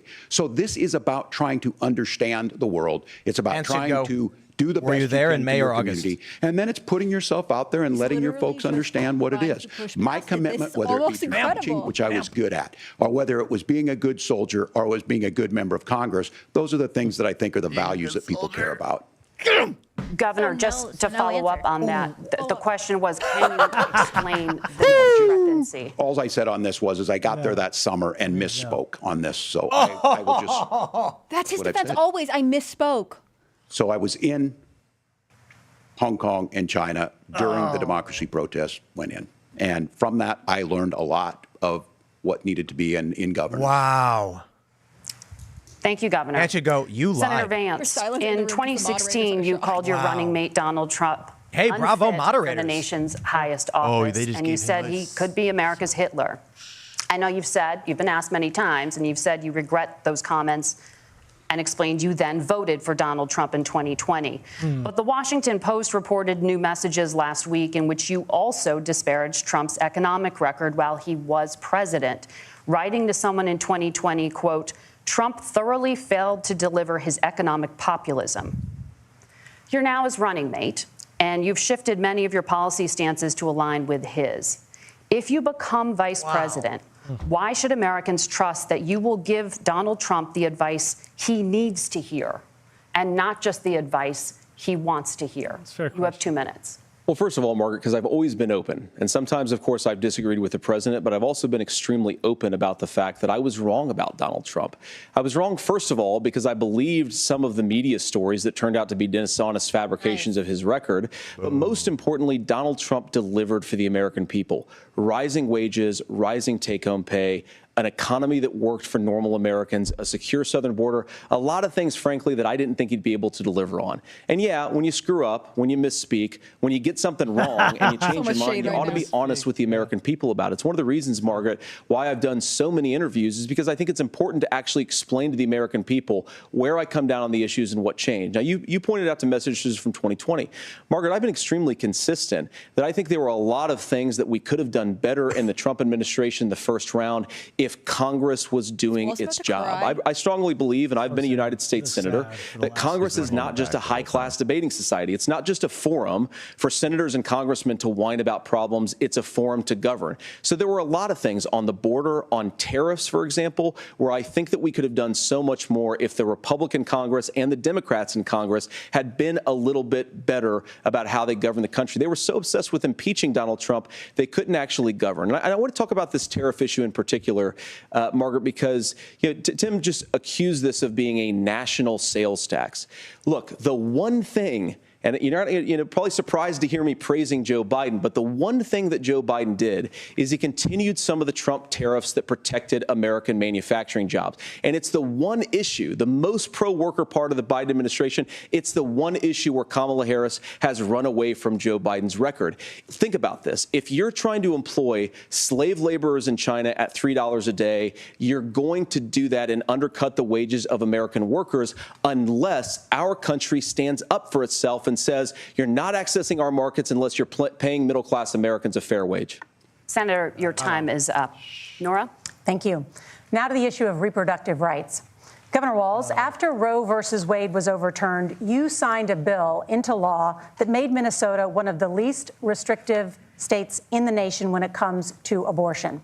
Former President Trump said in the last debate that you believe abortion, quote, in the 9th month is absolutely fine. Yes or no? Is that what you support? I'll give you 2 minutes. That's not what the bill says, but look, this issue is what's on everyone's mind. No, it's not. Donald Trump put this all into motion. Right now? He brags about how great it was that he put the judges in and overturned Roe versus Wade, 52 years of personal autonomy. And then he tells us, oh, we send it to the states. It's a beautiful thing. Yeah. Amanda Zaworski would disagree with you on it's a beautiful thing. A young bride in Texas waiting for their child at 18 weeks. She has a complication, a tear in the membrane. She needs to go in. The medical care at that point needs to be decided by the doctor. And that would have been an abortion. But in Texas, that would have put them in legal jeopardy. She went home, got sepsis, nearly dies, and now she may have difficulty having children. Or in Kentucky, Hadley Duvall, a 12-year-old child raped and impregnated by her stepfather. Those are horrific. Now, when God asked about that, Senator Vance said 2 wrongs don't make a right. There is no right in this. So in Minnesota, what we did was restore Roe versus Wade. We made sure that we put women in charge of their health care. But look, this is not where, if you don't know Amanda or a Hadley, you soon will. Their Project 2025 is going to have a registry of pregnancies. It's going to make it more difficult, if not impossible, to get contraception. You didn't get the memo. And limit access, if not eliminate access to infertility treatments. No, for so many of you out there listening, me included, infertility treatments are why I have a child. That's nobody else's when he said business. It was IVF, but it wasn't? But those things are being proposed. And the catch-all on this is, well, the states will decide what's right for Texas might not be right for Washington. Yeah. That's not how this works. This is basic human right. We have seen 10th Amendment, buddy. maternal mortality skyrocket in Texas outpacing many other countries in the world. This is about health care. In Minnesota, we are ranked first in health care for a reason.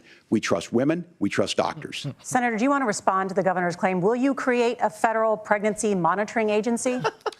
No, Nora, certainly we won't. And I want to talk about this issue because I know a lot of Americans care about it, and I know a lot of Americans don't agree with everything that I've ever said on this topic. And, you know, I grew up in a working class family in a neighborhood where I knew a lot of young women who had unplanned pregnancies and decided to terminate those pregnancies because they feel like they didn't have any other options.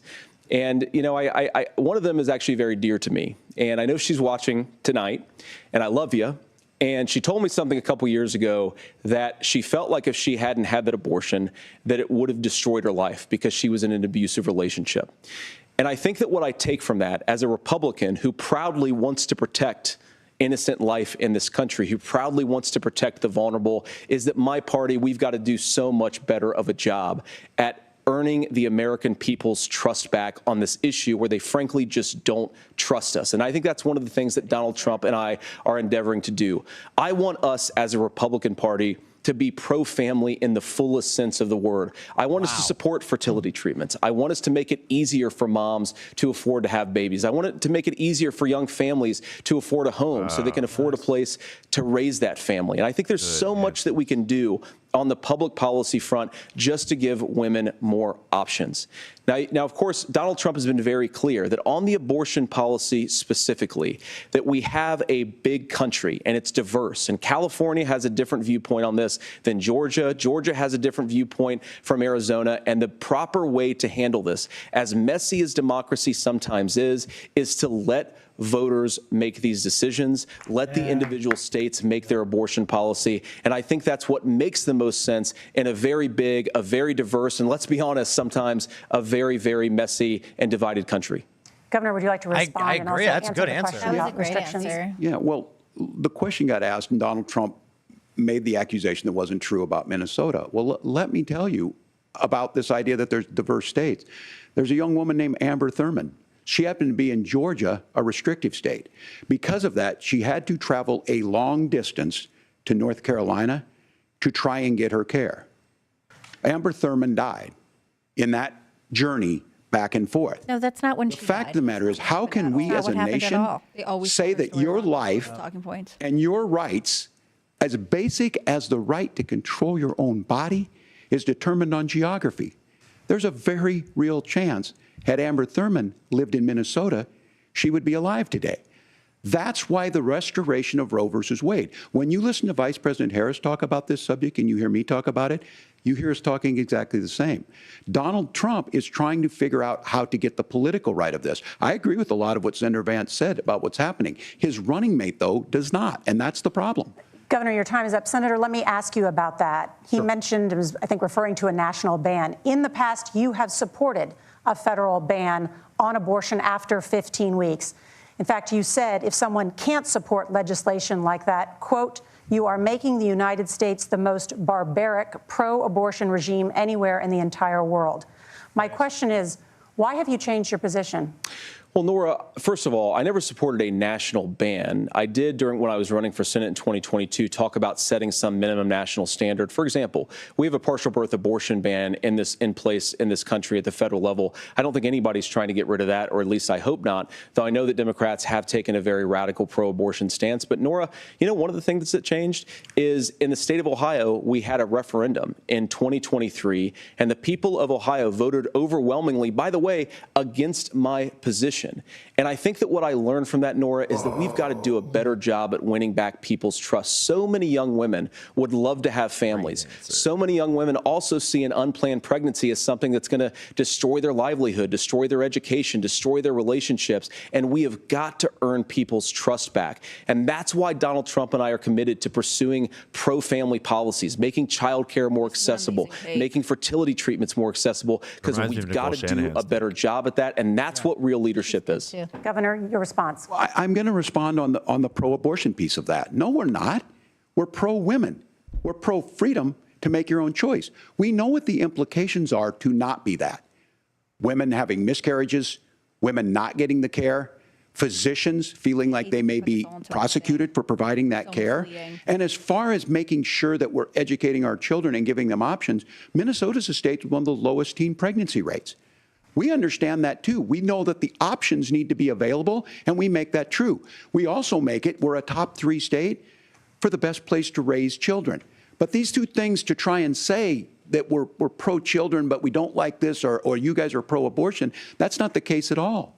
We are pro-freedoms for women to make their choices, and we're going, and Kamala Harris is making the case, to make options for children more affordable, a $6,000 child tax credit, but we're not going to base that on the backs of making someone like Amber Thurman drive 600 miles to try and get health care. Senator? May I respond to that? First of all, Governor, I agree with you. Amber Thurman should still be alive, and there are a lot of people who should still be alive, and I certainly wish that she was.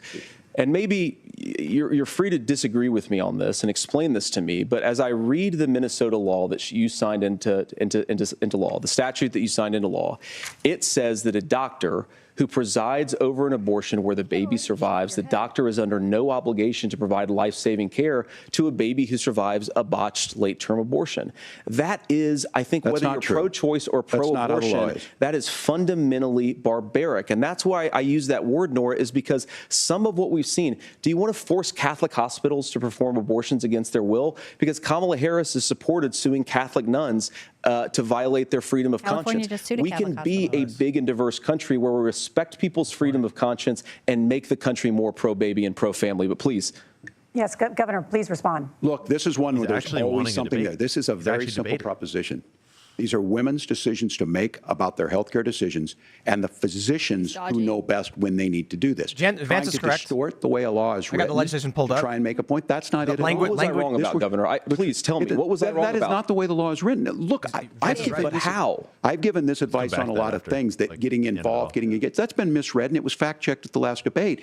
But the point on this is there's a continuation of these guys to try and tell women or to get involved. I use this line on this, just mind your own business on this. Things worked best when Roe versus Wade was in place. When we do a restoration of Roe, that works best. That doesn't preclude us from increasing funding for children. It doesn't increase us from making sure that once that child's born, like in Minnesota, they get meals, they get early childhood education, they get health care. So the hiding behind we're going to do all these other things when you're not proposing them in your budget. Kamala Harris is proposing them. She's proposing all those things to make life easier for families. I asked a specific question, Governor. You gave me a slogan as a response. It's not the case. It's not true. That's not what the law says. So they fact-checked it with President Trump. Gentlemen, there's a lot to discuss. We have to move on, and we're going to be right back with much more of the CBS News vice presidential debate in just a moment. Wow, you guys. Let me while they're going to the commercial. Give us that fact check, Tim. Well, so I pulled up an article. Let me get on the computer. There was my understanding, real quick, is that there was language that basically said a doctor must use all methods to save the life of a child in this circumstance, and it was changed to basically say, well, they don't have to. Allowing a doctor to say, right. So it's hard to search for it so specific, but I'll pull it up while you guys. Can I just tell you guys what my kid said? Because he's watching us watch the debate. Yeah. So hey, Charlie. He said, Vance sounds smart. He does. Walz is Kamala radio. But Walz always has like this puppy dog face. His eyebrows are pointed up. Yeah. He looks like he's always the whole in time. major distress. Yeah. And he's One getting of the hostile poses, with the moderators. Are you noticing that? Like, he is not having a good time. No. Meanwhile, he's scribbling the notes. And he's super disarmed by the fact that JD Vance is like, thank you, Margaret. Thank you, Nora. Thank you, Tim. Like, what a JD class Vance act. came in. He is subtly aggressive. Like, he's not going to be pushed around by this. But it was not this, like, I'm throwing punches, slugging guy that I think Tim Walz had prepared himself for. But I love I'm sure Walz would agree with me on this. And then it continues on his point. And then Walz is like, yes, I do agree with him. Yeah, I do. Because he's too agreeable. Yeah. You know, Walz is just he has too much of that agreeable personality to really govern properly. And that's why they kill babies up to 9 months in Minnesota. Plus, I can really picture Walz going home and crying into a pillow after this debate. And I don't want that kind of a guy governing either. No, you do get the sense that he probably cries a lot. I'm really, though, like, he doesn't work out. That I mean, after do you think he works out? Based on your earlier comments? I think Harris and his wife Gwen are going to yell at him after this. What I can pull up right now real quick, well, we're going to keep the debate live, but it's just ABC News reporting the Born Alive bill passed by the House would require care for infants born alive after failed abortion. This is what J.D. Vance is referring to. The article that I was pulling up is just giving me error 503 backend. I think scrubbing it right now. No, I think everyone's searching for it right now, and they're hitting the websites that have brought it up. And I can try and pull the application. I am pretty sure that I have seen reporting on actual instances of it happening in the last 6 months. So just to clarify, what Vance is saying was, in the event there was a late-term abortion that fails and the baby survives, the doctors were required previously to provide life-saving care to the baby. Under the new law, it's sort of their own discretion. Right. It removes the requirement. JD, what Walz kept saying was, that's not how the law is written. He didn't say no. He was like, that's not what's in the law. That's not how it's written. Not to mention that even supporting such late-term abortions is a pretty wild take in the first place. It's pretty gross. And also, he didn't answer he didn't answer whether or not he believed that. He just said what the law even said. conservative states have exceptions, and he's bringing up these really exceptional cases saying, well, you just can't get an abortion. Even if you're going to die, you can't get an abortion. That's not really considered an abortion. In a lot of states, it's considered medical care because it's the life of the mother. Whereas if it's just inconvenient or whatever other reason they want to have an abortion, that's not an exceptional case.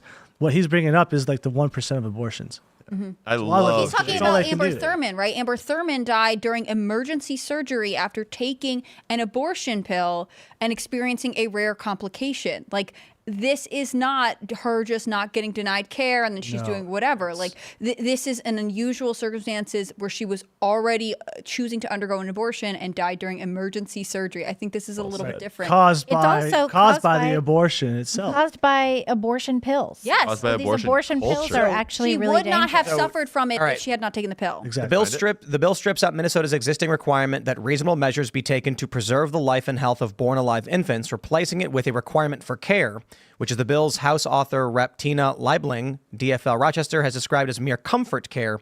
Under the new language, an infant could be denied life-saving care and allowed to die. So the argument is from Vance that I think it's a bit more definitive, but it's basically the language was changed as such that there's a legal defense that you could allow the baby to die. Well, Megyn Kelly just posted this that says it was from mccl.org, January 31st, 2023. Today, Governor Tim Walz signed into law the Protective Reproduction Options Act to enshrine in state statute fundamental right to abortion without limits or safeguards. Right. And so Colorado did the same thing. Welcome back to the CBS News vice presidential debate. We want to turn now to America's gun violence epidemic.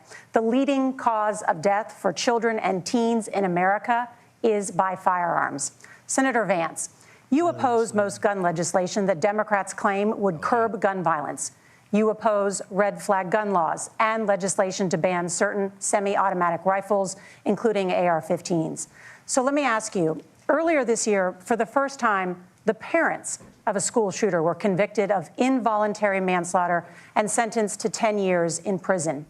Do you think holding parents responsible could curb mass shootings? I'll give you 2 minutes.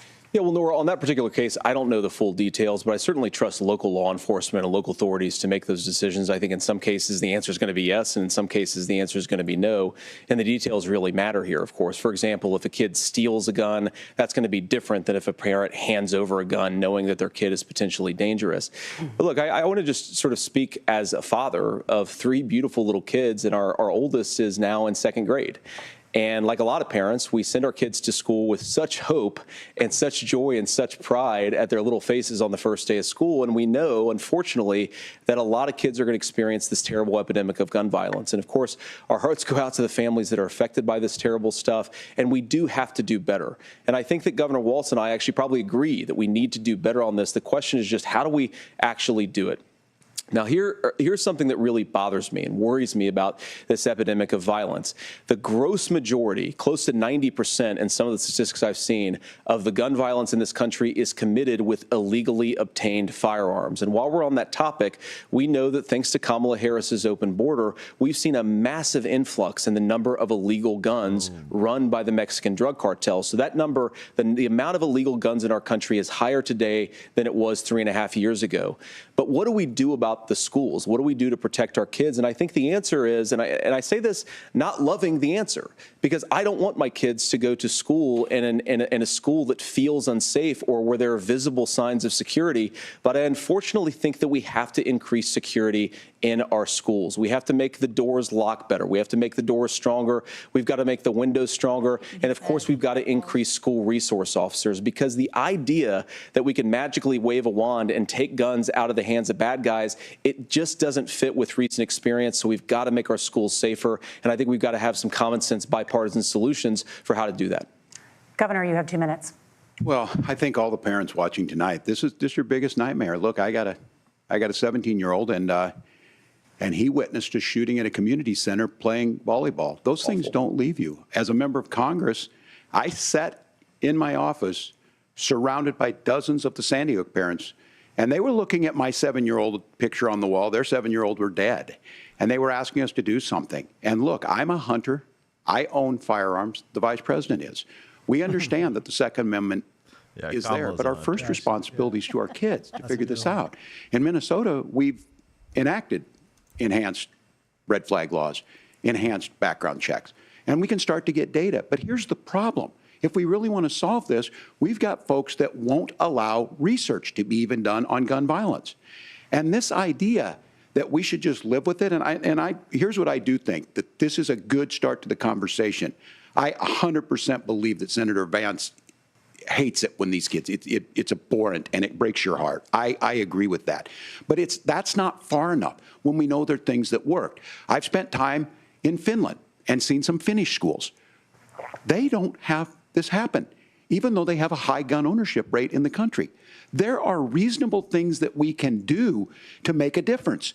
It's not infringing on your Second Amendment. And the idea to have some of these weapons out there, it just doesn't make any sense. Kamala Harris, as an attorney general, worked on this issue. She knows that it's there. No one's trying to scaremonger and say we're taking your guns, but I ask all of you out there, do you want your schools hardened to look like a fort?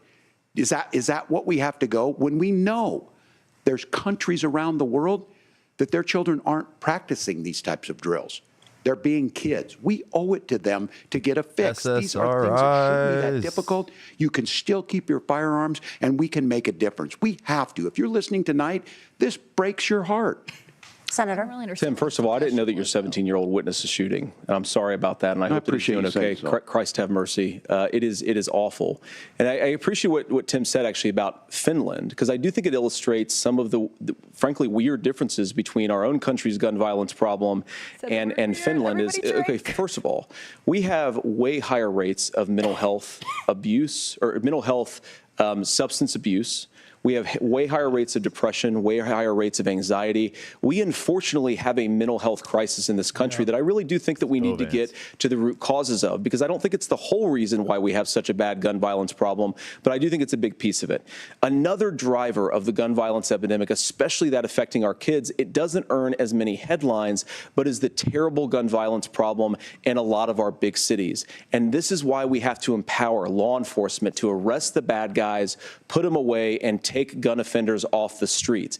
I think there's a whole host of things that we can do here, but I do think at our schools we've got to talk about more security. I'm glad Senator, thank you. Governor, you previously opposed an assault weapons ban, but only later in your political career did you change your position. Why? I sat in that office with those Sandy Hook parents. I've become friends with school shooters. I've seen it. Look, the NRA, I was an NRA guy for a long time. Wait, what? Friends with school shooters? Oh my God. I'm sure that's a misspeak, but also in my car so I could pheasant hunt after football practice. Yeah, that's not where we live today.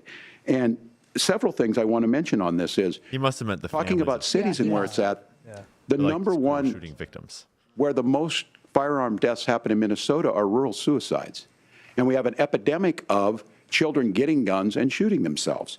And so we have, and we should look at all of the issues, making sure folks have health care and all that. But I want to be very careful. This idea of stigmatizing mental health, just because you have a mental health issue doesn't mean you're violent. And I think what we end up doing is we start looking for a scapegoat. Sometimes it just is the guns. It's just the guns. And there are things that you can do about it. But I do think that this is one. And I think this is a healthy conversation. I think there's a capacity to find solutions on this that work protect Second Amendment, protect our children. That's our priority. Gentlemen, thank you. Everyone's tweeting it. He literally just said he was friends with school Let's shooters. turn now to the top contributor No corrections. to inflation, the just high ignored cost it. of housing and rent. There's a shortage of more than 4 million homes in the United States, and that contributes to the high housing prices. Governor Walz, the Harris campaign promises a $25,000 down payment assistance for first-time home buyers and a $10,000 tax credit. They also promise to build 3 million new homes. Where are you building these homes, and won't handing out that kind of money just drive up prices higher? No, it's not handing out. First, let me say this issue of housing, and I think those of you listening on this, the problem we've had is that we've got a lot of folks that see housing as another commodity. It can be bought up, it can be shifted, it can be moved around. Those are not folks living in those houses. Those of you listening tonight, that house is a big deal. I bought and owned one house in my life. My mom still lives in the house where I was. And when I think of a house, I'm thinking of Christmas services after midnight mass where you go with your family. We need to make it more affordable. And one of the things, as I said, this program that the Vice President is pushing forward and bringing a new way of approaching this is something we're doing in Minnesota from that lead. We in the state invested in making sure our housing was the biggest investment that we'd ever made in housing. It starts to make it easier. We cut some of the red tape. Local folks, look, we can't do it at the federal level, but local folks make it easier to build those homes. And then that down payment assistance. I can tell all of you out there, certainly for me, using the GI Bill was one thing, but a veteran's home loan, the big thing about a veteran's home loan is you don't have to pay the down payment. Those are things that make it there. Now, look, you're going to pay not it having to pay the down and payment. you're going to pay your mortgage. With your Those service. are things that we know in the long run, the appreciated value, the generational wealth that's created from it. And I will give Minneapolis an example. Minneapolis is the one city where we've seen the lowest inflation rates. We've seen a 12% increase in stock because we've put some of these things in. And we're implementing a state program to make sure we give some of that down payment assistance. We get it back from people because here's what we know. People with stable housing end up with stable jobs. People with stable housing have their kids able to get to school. All of those things in the long run end up saving our money. And that's the thing that I think we should be able to find some common ground in, but we can't blame immigrants for the only reason. That's not the case that's happening in many cities. The fact of the matter is that we don't have enough naturally affordable housing, but we can make sure that the government's there to help kickstart it, to be create Catholic? Dropping off trees. create that base. Is he pretending to Governor, be your Catholic? time is You up. mentioned Senator Mass. Vance, as far as your campaign's position, Joe the Biden is more promise Catholic is than to him, I think. seize federal lands to build homes, say much. remove regulation, provide tax breaks, and cut back on immigration, which you say pushes up prices. Where are you going to build all the new homes you're promising, and what part of any of this plan will provide immediate relief? You have 2 minutes. Well, first of all, Tim just said something that I agree with. We don't want to blame immigrants for higher housing prices, but we do want to blame Kamala Harris for letting in millions of illegal aliens into this country, which does drive up costs, Tim. 25 million illegal aliens competing with Americans for scarce homes is one of the most significant drivers of home prices in the country. It's why we have massive increases in home prices that have happened right alongside massive increases in illegal alien populations under Kamala Harris's leadership. Now, Tim just mentioned a bunch of ideas.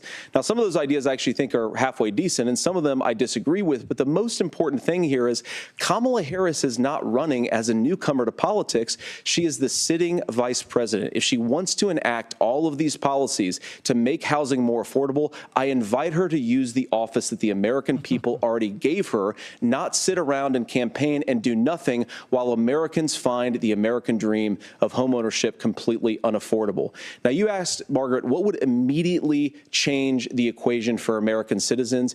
If you lower energy prices, as Donald Trump says, drill, baby, drill, one of the biggest drivers of housing costs aside from illegal immigration is, think about it, if a truck driver is paying 40% more for diesel, then the lumber he's delivering to the job site to build the house is also going to become a lot more expensive. If we open up American energy, you will get immediate pricing relief for American citizens, not, by the way, just in housing, but in a whole host of other economic goods, too. Senator Vance, you still have 23 seconds there. Do you want to answer Can I have it? where Governor, we will get to you in a moment. But Senator, where are you going to seize the federal lands? Can you clarify? Well, what Donald Trump has said is we have a lot of federal lands that aren't being used for anything. They're not being used for a national park. They're not being used, and they could be places where we build a lot of housing. And I do think that we should be opening up building in this country. We have a lot of land that could be used. We have a lot of Americans that need homes. We should be kicking out illegal immigrants who are competing for those homes, and we should be building more homes for the American citizens who deserve to be here. Senator, your time is up. Governor, I do want to let you respond to the allegation that the vice president is letting in Well, of course, that's not true. And again, you have the facts. I guess we prices. agreed not to fact check. I'll check it. That, look, crossings are down compared to when Donald Trump left office. But it's, again, blaming and not trying to find the solution. I was going to ask, though, on this question, are we going to drill and build houses in the same federal land? And I think when people hear federal lands, these are really important pieces of land. Now, Minnesota doesn't have a lot of federal lands. I know in the western part of the countries we do. There's not a lot of federal lands in and around Minneapolis, for example. So the issue is I don't understand the federal lands issue unless we see this, and I worry about this as someone who cares deeply about our national parks and our federal lands. Look, Minnesota, we protect these things. We've got about 20% of the world's fresh water. These lands protect. They're there for a reason. They belong to all of us. But again, this is when you view housing and you view these things as commodities. Like, there's a chance to make money here. Let's take this federal land and let's sell it to people for that. I think there's better ways to do this. We've seen it in Minnesota. We're able to refurbish some of these houses. We're able to make some investments. That gets people in. And I'm still on the fact on this.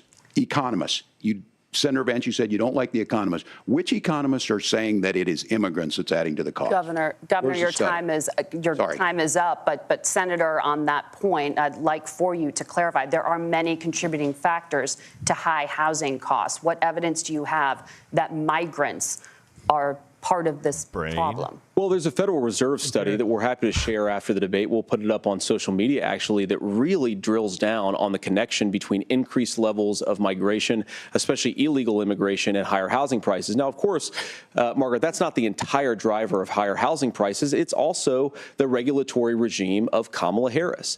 Look, we are a country of builders. We're a country of doers. We're a country of explorers. But we increasingly have a federal administration that makes it harder to develop our resources, makes it harder to build things, and wants to throw people in jail for not doing everything exactly as Kamala Harris says they have to do. And what that means is that you have a lot of people who would love to build homes who aren't able to build homes. I actually agree with Tim Walz. We should get out of this idea of housing as a commodity. But the thing that has most turned housing into a commodity is giving it away to millions upon millions of people who have no legal right to be here. What are the federal regulations? I deal with this as a governor. You can very quickly reply. I'm sorry. You're not prepared. I get this as a governor, and I don't necessarily disagree with that, that in some cases, many of those are local, many of them are state. I don't know which ones are federal, but I think whenever we talk regulations, people think they can get rid of them. I think you want to be able to get out of your house in a fire. I think you want to make sure that it's fireproof and those types of things. So which are the regulations? Because the vice president's not responsible for those. Congress writes those. Governor, thank you. Gentlemen, we have a lot to get to. You're passionate about the housing crisis, I can tell. But Nora? Thank you. One of the top problems facing Americans is the high cost of health care. Senator Vance, at the last presidential debate, former President Trump was asked about replacing the Affordable Care Act. In response, he said, "I have concepts of a plan." Since then, Senator, you've talked about changing how chronically ill Americans get health insurance. Can you explain how that would work? And can you guarantee that Americans with pre-existing conditions won't pay more? I'll give you 2 minutes. Well, of course, we're going to cover Americans with pre-existing conditions. In fact, a lot of my family members have gotten health care. I believe, members of my family actually got private health insurance, at least for the first time, switched off of Medicaid onto private insurance for the first time under Donald Trump's leadership. And I think that, a lot of people have criticized this concepts of a plan remark. Look, it's very simple common sense. I think as Tim Walz knows from 12 years in Congress, you're not going to propose a 900-page bill standing on a debate stage. It would bore everybody to tears, and it wouldn't actually mean anything because part of this is the give and take of bipartisan negotiation. Now, when Donald Trump was actually actually president. And again, he has a record to be proud of. Prescription drugs fell in 2018 for the first time in a very long time. Under Kamala Harris's leadership, prescription drugs are up about 7%. Under Donald Trump's entire 4 years, they were up about 1.5%. He introduced pricing transparency. Think about healthcare. You go into a hospital, you try to buy something, and nobody knows what it actually costs. That price transparency will actually give American consumers a little bit more choice and will also drive down costs. And we talked about, the reinsurance regulations is what I was talking about. Look, Donald Trump has said that if we allow states to experiment a little bit on how to cover both the chronically ill but the non-chronically ill, it's not just a plan. He actually implemented some of these regulations when he was president of the United States. And I think you can make a really good argument that it salvaged Obamacare, which was doing disastrously until Donald Trump came along. And I think this is an important point about President Trump. Of course, you don't have to agree with everything that President Trump has ever said or ever done. But when Obamacare was crushing under the weight of its own regulatory burden and health care costs, Donald Trump could have destroyed the program. Instead, he worked in a bipartisan way to ensure that Americans had access to affordable care. It's not perfect, of course, and there's so much more that we can do. But I think that Donald Trump has earned the right to put in place some better health care policies. He's earned it because he did it successfully the first time. Governor? All right, here's where being an old guy gives you some history. I was there at the creation of the ACA. And the reason it was so important is I come from a major healthcare state, home of the Mayo Clinic, home to Medical Alley, 3M, Medtronic, all of those. We understand healthcare. It's why we're ranked first on affordability and accessibility and quality of healthcare. And so what I know is under Kamala Harris, more people are covered than they have before. And those of you listening, this is critical to you. Now, Donald Trump all of a sudden wants to go back and remember this. He ran on the first thing he was going to do on day one was to repeal Obamacare. On day one, he tried to sign an executive order to repeal the ACA. He signed on to a lawsuit to repeal the ACA, but lost at the Supreme Court. And he would have repealed the ACA had it not been for the courage of John McCain to save that bill.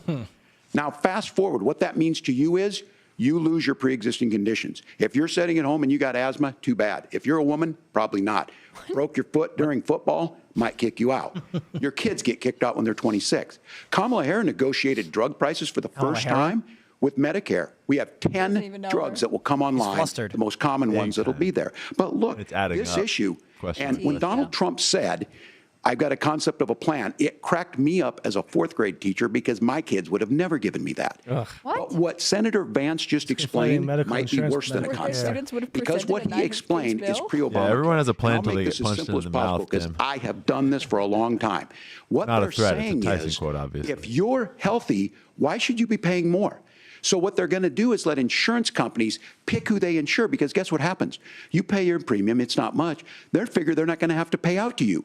But those of you a little older, gray, got cancer, you're going to get kicked out of it. That's why the system didn't work. Kamala Harris will protect and enhance the ACA. Get better and hope approach. Governor, thank you. Senator, you have not yet explained how you would protect people with pre-existing conditions or laid out that plan. Legislatively? Well, look, we currently have laws and regulations in place right now that protect people with pre-existing conditions. We want to keep those regulations in place, but we also want to make the health insurance marketplace function a little bit better. Now, what Governor Walz just said is actually not true. A lot of what happened, and the reason that Obamacare was crushing under its own weight is that a lot of young and healthy people were leaving the exchanges. Donald Trump actually helped address that problem, and he did so in a way that preserved people's access to coverage who had pre-existing conditions. But again, something that these guys do is they make a lot of claims about if Donald Trump becomes president, all of these terrible consequences are going to ensue.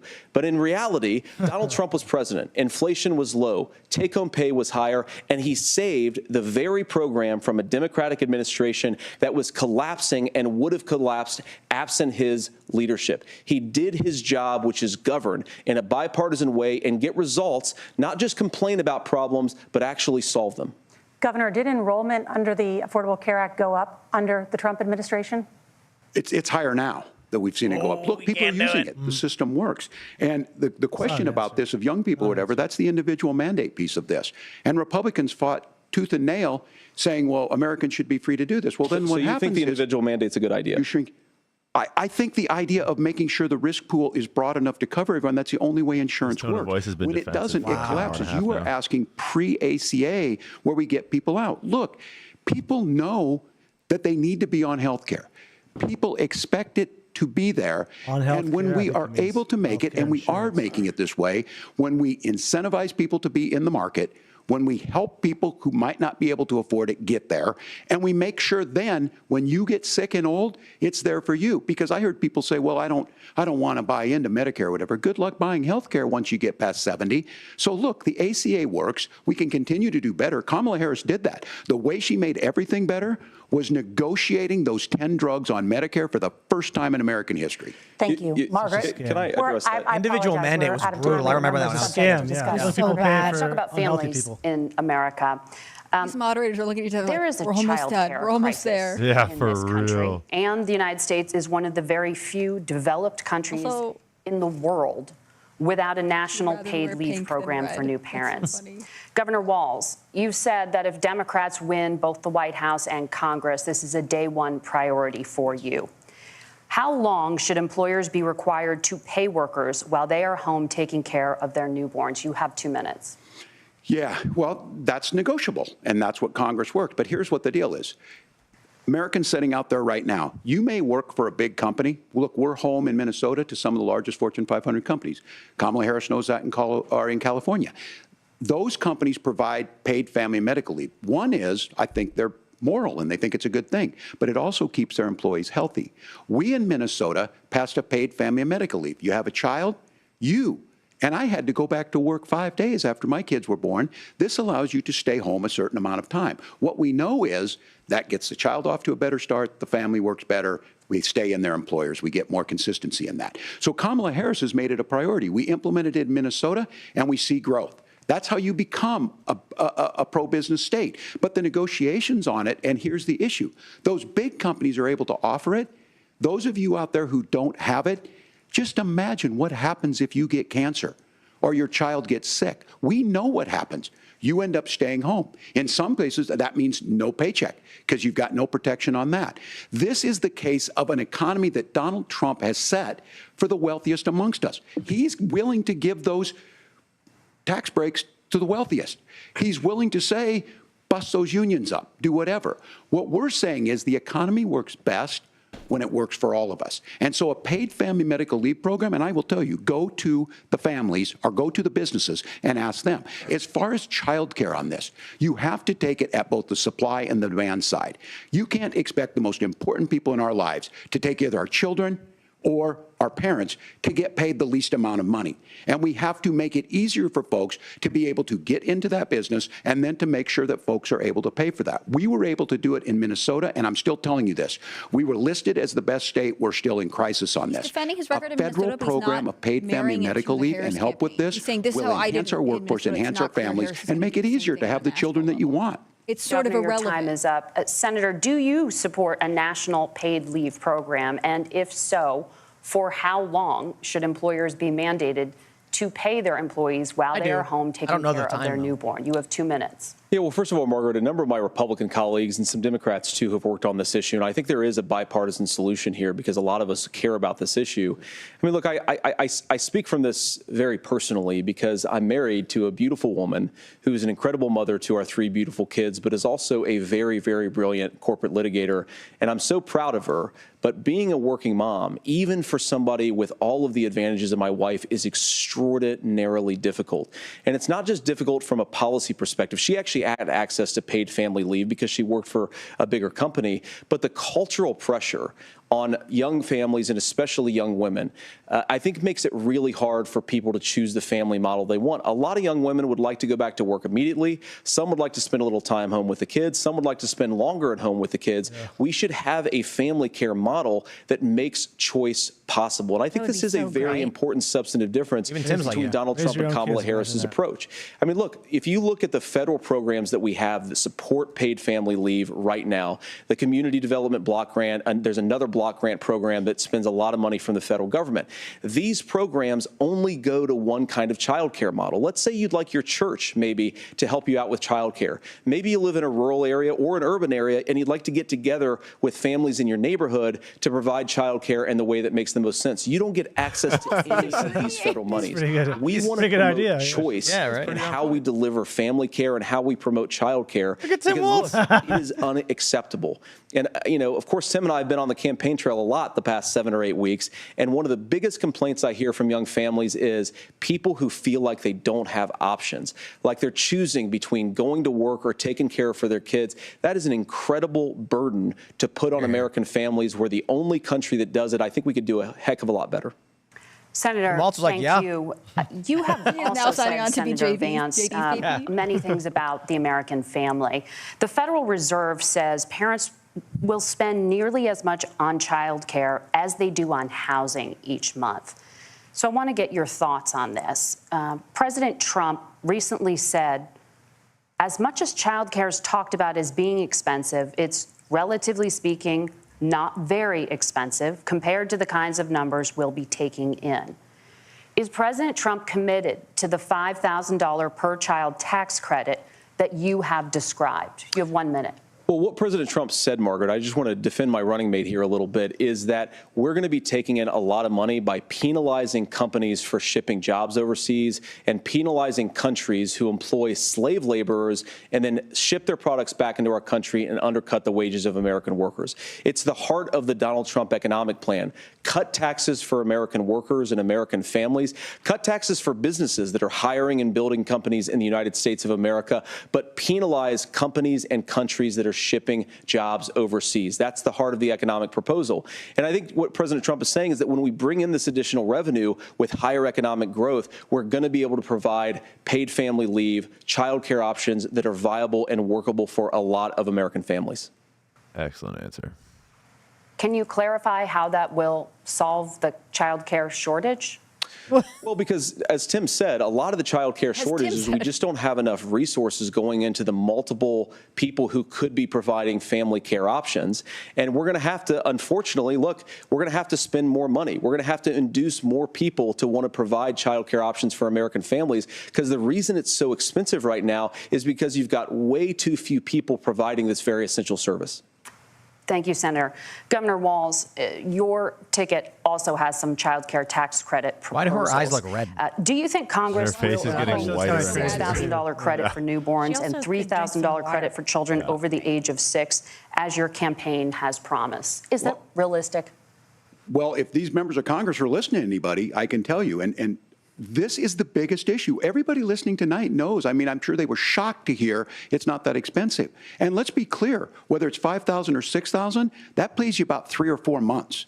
Let's be clear of where we're at on this. It's because we got out of an imbalance on this. We thought we were going to get by not paying people. I don't think Senator Vance and I are that far apart. I'm not opposed to what he's talking about on options. We've done scholarships types of things. I think we need to be open to making the case. But the issue here is, the question you asked is, you're not going to pay for it with these tariffs. That's just adding another $4,000 on the family and taking less. So not only do they not get the money to pay for that, they're $4,000 in the hole. That's Wharton School. That's his alma mater. And so I think the issue here is, those members of Congress, I can't believe they're not. When I go to businesses, sure, they'll talk about taxes sometime, but they will lead with childcare and they will lead with housing, because we know the problem is, especially in a state like Minnesota, we need more workers because our economy's growing, but we need the workforce. Governor, thank you. We need to move on. Nora? Let's talk about the state of democracy, the top issue for Americans after the economy and inflation. After the 2020 election, President Trump's campaign and others filed 62 lawsuits contesting the results. Judges, including those appointed by President Trump and other Republican presidents, looked at the evidence and said there was no widespread fraud. No, they said lack of standing. Of every state in the nation, Republicans and Democrats certified the 2020 election results and sent a legal slate of electors to Congress for January 6th. Yep. Senator Vance, you have said you would not have certified the last presidential election and would have asked the states to submit alternative electors. That has been called unconstitutional and illegal. Would you again seek to challenge this year's election results, the last one. even if every governor certifies the results? I'll give you 2 minutes. Well, Nora, first of all, I think that we're focused on the future. We need to figure out how to solve the inflation crisis caused by Kamala Harris's policies, make housing affordable, make groceries affordable, and that's what we're focused on. But I want to answer your question because you did ask it. Look, what President Trump has said is that there were problems in 2020, and my own belief is that we should fight about those issues, debate those issues peacefully in the public square, and that's all I've said, and that's all that Donald Trump has said. Remember, he said that on January the 6th, the protesters ought to protest peacefully. And on January the 20th, what happened? Joe Biden became the president, Donald Trump left the White House, and now, of course, unfortunately, we have all of the negative policies that have come from the Harris-Biden administration. I believe that we actually do have a threat to democracy in this country, but unfortunately, it's not the threat to democracy that Kamala Harris and Tim Walz want to talk about. It is the threat of censorship. It's Americans casting aside lifelong friendships because of disagreements over politics. It's big technology companies silencing their fellow citizens. And it's Kamala Harris saying that rather than debate and persuade her fellow Americans, she'd like to censor people who engage in misinformation. I think that is a much bigger threat to democracy than anything that we've seen in this country in the last 4 years, in the last 40 years. Now, I'm really proud, especially given that I was raised by two lifelong blue-collar Democrats, to have the endorsement of Bobby Kennedy Jr. and Tulsi Gabbard, lifelong leaders in the Democratic coalition. Of course, they don't agree with me and Donald Trump on every issue. We don't have to agree on every issue, but we're united behind a basic American First Amendment principle that we ought to debate our differences. We ought to argue about them. We ought to try to persuade our fellow Americans. Kamala Harris is engaged in censorship at an industrial scale. She did it during COVID. She's done it over a number of other issues, and that, to me, is a much bigger threat to democracy than what Donald Trump said when he said that protesters should peacefully protest on January the 6th. Governor? Well, I've enjoyed tonight's debate, and I think there was a lot of commonality here, and I'm sympathetic to misspeaking on things, and I think I'm ready to go. If we could get out of here, that'd be Senator. great. But Me too, man. There's one though that this one is troubling to me, and I say that because I think we need to tell the story. Donald Trump refused to acknowledge this, and the fact is that I don't think we can be the frog in the pot and let the boiling water go up. He was very clear. I mean, he lost this election, and he said he didn't. 140 police officers were beaten at the Capitol that day. Some with the American flag, several later died. And it wasn't just in there. In Minnesota, a group gathered on the state capitol grounds in St. Paul and said, we're marching to the governor's residence and there may be casualties. The only person there was my son and his dog, who was rushed out crying by state police. That issue and Mike Pence standing there as they were chanting, hang Mike Pence. Mike Pence made the right decision. So, Senator, it was adjudicated over and over and over. I worked with kids long enough to know, and I said as a football coach, sometimes you really want to win, but the democracy is bigger than winning an election. You shake hands, and then you try and do everything you can to help the other side win. That's what was at stake here. Now, the thing I'm most concerned about is the idea that imprisoning Hillary in 2016. your political opponents, already laying the groundwork for people not accepting this. And a president's words matter. Imprisoning your political A president's words matter. People hear that. So I think this issue of settling our differences at the ballot box, shaking hands when we lose, being honest about it, but to deny what happened on January 6th, the first time in American history that a president or anyone tried to overturn a fair election and the peaceful transfer of power. And here we are 4 years later in the same boat. I will tell you this, that when this is over, we need to shake hands this election, and the winner needs to be the winner. This has got to stop. It's tearing our country apart. Margaret? Senator Vance, did you want to respond to that? Yeah, well, look, Tim, first of all, it's really rich for Democratic leaders to say that Donald Trump is a unique threat to democracy when he peacefully gave over power on January the 20th, as we have done for 250 years in this country. We are going to shake hands after this debate and after this election. And of course, I hope that we win, and I think we're going to win. But if Tim Walz is the next vice president, he'll have my prayers, he'll have my best wishes, and he'll have my help whenever he wants it. But we have to remember that for years in this country, Democrats protested the results of elections. Hillary Clinton in 2016 said that Donald Trump had the election stolen by Vladimir Putin because the Russians bought like $500,000 worth of Facebook ads. This has been going on for a long time. And if we want to say that we need to respect the results of the election, I'm on board. But if we want to say, as Tim Walz is saying, that this is just a problem that Republicans have had, I don't buy that. Governor. January 6th was not Facebook ads. And I think a revisionist history on this. Look, I Tiananmen Square don't understand how we got to this point. But the issue was that happened. Donald Trump can do it. And all of us say there's no place for this. It has massive repercussions. This idea that there's censorship to stop people from threatening to kill someone, threatening to do something, that's not censorship. Censorship is book banning. We've seen that. We've seen that brought up. I just think for everyone tonight, and I'm going to thank Senator Vance, I think this is the conversation they want to hear. And I think there's a lot of agreement, but this is one that we are miles apart on. This was a threat to our democracy in a way that we had not seen. And it manifested itself because of Donald Trump's inability to say. He is still saying he didn't lose the election. I would just ask that. Did he lose the 2020 election? Tim, I'm focused on the future. Did Kamala Harris censor Americans from speaking their mind in the wake of the 2020 COVID situation? That is a damning non-answer. It's a damning non-answer for you to not talk about censorship. Obviously, Donald Trump and I think that there were problems in 2020. We've talked about it. I'm happy to talk about it further. But you guys attack us for not believing in democracy. The most sacred right under the United States democracy is the First Amendment.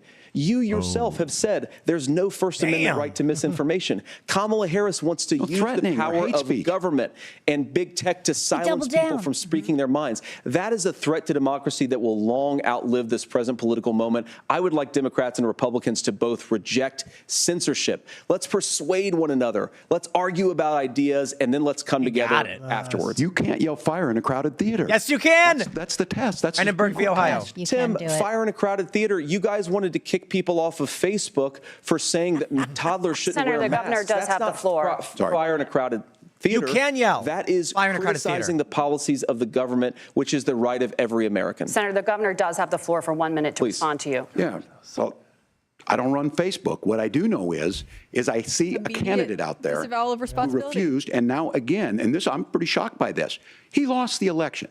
This is not a debate. It's not anything anywhere other than in Donald Trump's world. Because look, when Mike Pence made that decision to certify that election, that's why Mike Pence isn't on this stage. What I'm concerned about is, where is the firewall with Donald Trump? Where is the firewall if he knows he could do anything, including taking an election, and his vice president's not going to stand to it? That's what we're asking you, America. Will you stand up?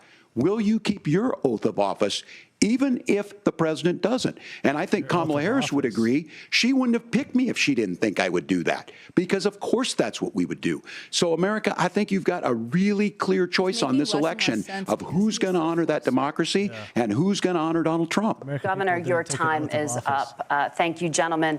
We will be right back with both of our candidates, the CBS News vice presidential debate. This should be the closing statements coming up, I presume. You friends, I will tell you this. I strongly implore you, please don't yell fire in a crowded theater, but it in fact is legally protected speech. Brandenburg v. Ohio, 1969, overturned Schneck v. United States, and you can only restrict speech if it creates a threat of imminent lawless action. Thus, a person in a crowded theater who yells fire isn't doing that, and that is incorrect on the part of Walz. The guy's clearly floundered. He has no. I mean, look, man. I am more impressed with JD Vance than I thought I would be. I was calling him vanilla yogurt. No, now he's fresh flan made by a abuelita right in a home cooked kitchen. It is masterful. He's way better than flan, Tim. I think. Oh, but dude, good. like abuelita making a nice flan for you. That's like. Well, I mean, I wouldn't turn it down. No, that's legit. That's like top tier. I thought Pence was impressive when he debated Kamala, but yeah, JD Vance is on another level. You know what he did that really impressed me? Was he made sure to catch any manipulation. So he said something to the effect of, well, now you've got Democrats doing this thing. And of course, I'm talking about the Democratic leadership.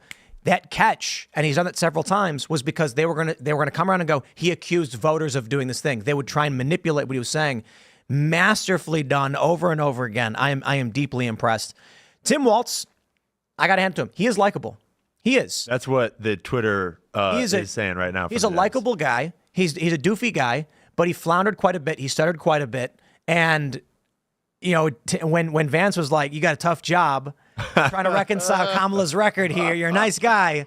That's it. And, you know, pretty much hit the whack-a-mole on the head. But what's funny is I'm sure there's a lot of American people right now who are like, I wish they were the presidential candidates. Yes, I think there are. This gives me a little bit of like the Mitt Romney Obama era where like they came out and one of them made a joke like, and I of course want to thank the first lady for allowing you to be here on like your anniversary or something, like sort of this weird camaraderie we don't agree, but we're in this unique position, whatever. And I think there is some of that here. Apparently Walz debate prepped with Pete Buttigieg and that's not smart. JD Vance prepped with I think Tom Tulsi, Emmer. Tom Emmer and his wife. Oh, that's smart. Yeah, is that funny? Debate prepping with your wife is smart because she Probably knows why he all your mentioned buttons. her. Yeah, exactly. The thing too the thing that's great too is Vance hasn't gone after Walz personally at all. Yeah. He's been a real gentleman about the whole thing, and I think that really shows a lot of class, and also it makes it so that Walz doesn't have to like look like a scoundrel himself. Walz is able to walk out of the stage with his head held high, frankly. When Vance was asked about 2020, and his immediate reaction was, we're focused on the future. I'm cheering because I have been begging Trump to say this. Like, I understand we've got to focus on the future. Those are issues that happen, but I care about. And then he did. And then it is the utmost skill and integrity when he says, but you asked the question, so I will answer it. Man, how often do we talk about politicians vamping, pattering, or trying to jump the questions? Yeah. And he kept saying, I'm going to give you an answer. Here it is. Okay, and now what you asked me, and then he answers it. I respect it. Yeah, I respect that too. That's 100%. The kind of thing Vivek does too. Vivek always answers the question. Yeah, I respect that a lot. I think it was really smart for the Trump campaign to bring Vivek on as like, a consultant and advisor because he's had a lot of good ideas. Yeah, I mean, politicians always wants to answer in their own way, answer the question that wasn't asked, put themselves out there, but then, of course, you want to come back to the question eventually, whereas Kamala never does that. No, you're right. Walz never does that. Yeah, look at the first question. Would you support a preemptive strike? And he just patters. Right and then he asks JD Vance, and JD Vance is like, well, the question was this. And he goes, if Israel knows it's best for their defense and we're going to support them in the best way that makes sense, and it's going to be Israel's decision. I'm like, I don't know what else you say. Like, hey, we're not Israel. They're going to figure out what matters. I thought that was a great political answer. Yeah, I thought it was a really good politics answer. right Yeah. Vance has had a lot of really good ones. I really liked how he basically redefined the term gun violence in America. I mean, I think that has been only tagged to school shootings when he is totally right. Inner city shootings do not get the coverage they should. I think that he did a really good job by making... We're back. Closing statements. Welcome back to the CBS News Vice Presidential Debate. It is now time for the closing statements. Senator Vance won the virtual coin toss and elected to go last. Yes. So, Governor Walz, you are first. You have 2 minutes. Well, thank you, Senator Vance. Thank you to CBS News. And most importantly, thank you to all of you. If you're still up and the folks who miss Dancing with Our Stars, I appreciate it. But look, the support of the democracy matters. It matters that you're here. And I'm as surprised as anybody of this coalition that Kamala Harris has built, from Bernie Sanders to Dick Cheney to Taylor Swift, and a whole bunch of we got RFK, Tulsi, and they don't Trump. all agree on everything, but they are truly optimistic people.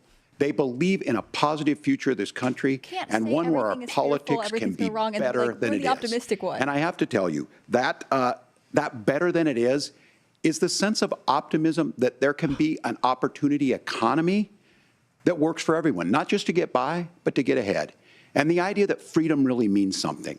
Not the freedom of government to be in your bedroom or exam room, but the freedom for you to make choices about yourself.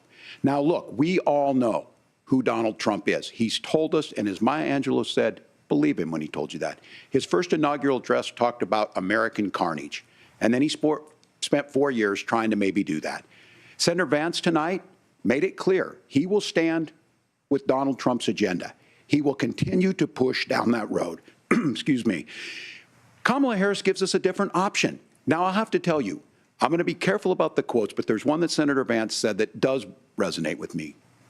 He said, Donald Trump makes the people I care about afraid. A lot of America feels that way. We don't need to be afraid. Franklin Roosevelt was right. All we have to fear is fear itself. Kamala Harris is bringing us a new way forward. She's bringing us a politics of joy. She's bringing real solutions for the middle class, and she's centering you at the heart of that. All the while asking everyone, join this movement, make your voices heard. Let's look for a new day where everybody gets that opportunity and everybody gets a chance to thrive. I humbly ask for your vote on November 5th for Kamala Harris.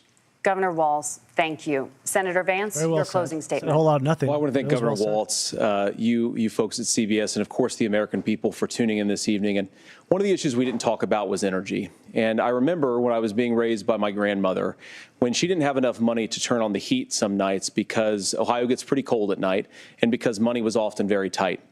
And I believe, as a person who wants to be your next vice president, that we are a rich and prosperous enough country where every American, whether they're rich or poor, ought to be able to turn on their heat in the middle of a cold winter night. That's gotten more difficult thanks to Kamala Harris's energy policies. I believe that whether you're rich or poor, you ought to be able to afford a nice meal for your family. That's gotten harder because of Kamala Harris's policies. I believe that whether you're rich or poor, you ought to be able to afford to buy a house. You ought to be able to live in safe neighborhoods. You ought to not have your communities flooded with fentanyl. And that, too, has gotten harder with because of Kamala Harris's policies. Now, I've been in politics long enough to do what Kamala Harris does when she stands before the American people and says that on day one, she's going to work on all these challenges I just listed. She's been the vice president for 3.5 years. Day one was 1,400 days ago, and her policies have made these problems worse. Now, I believe that we have the most beautiful country in the world. I meet people on the campaign trail who can't afford food, but have the grace and generosity to ask me how I'm doing and to tell me they're praying for my family. What that has taught me is that we have the greatest country, the most beautiful country, the most incredible people anywhere in the world. But they're not going to be able to achieve their full dreams with the broken leadership that we have in Washington. They're not going to be able to live their American dream if we do the same thing that we've been doing for the last 3.5 years. We need change. We need a new direction. We need a president who has already done this once before and did it well. Please vote for Donald Trump. And whether you vote for me or vote for Tim Walz, I just want to say I'm so proud to be doing this, and I'm rooting for you. God bless you, and good night. Senator Vance, thank you. I like that. That was really And good. thank you both for participating in the only vice presidential debate of this election. See you later, CBS. I know a lot of people are ragging on CBS, but I actually respect them for calling out Tim Walz. And They did quite well, actually. Yeah. Pressing him on the line. The fact check was bunk when they were like, actually, they're legal. But then J.D. Vance did exactly what I was saying Trump should have done. Interject and step in. And he did. And he said, no, this is an app. And he explained it. And they cut his mic.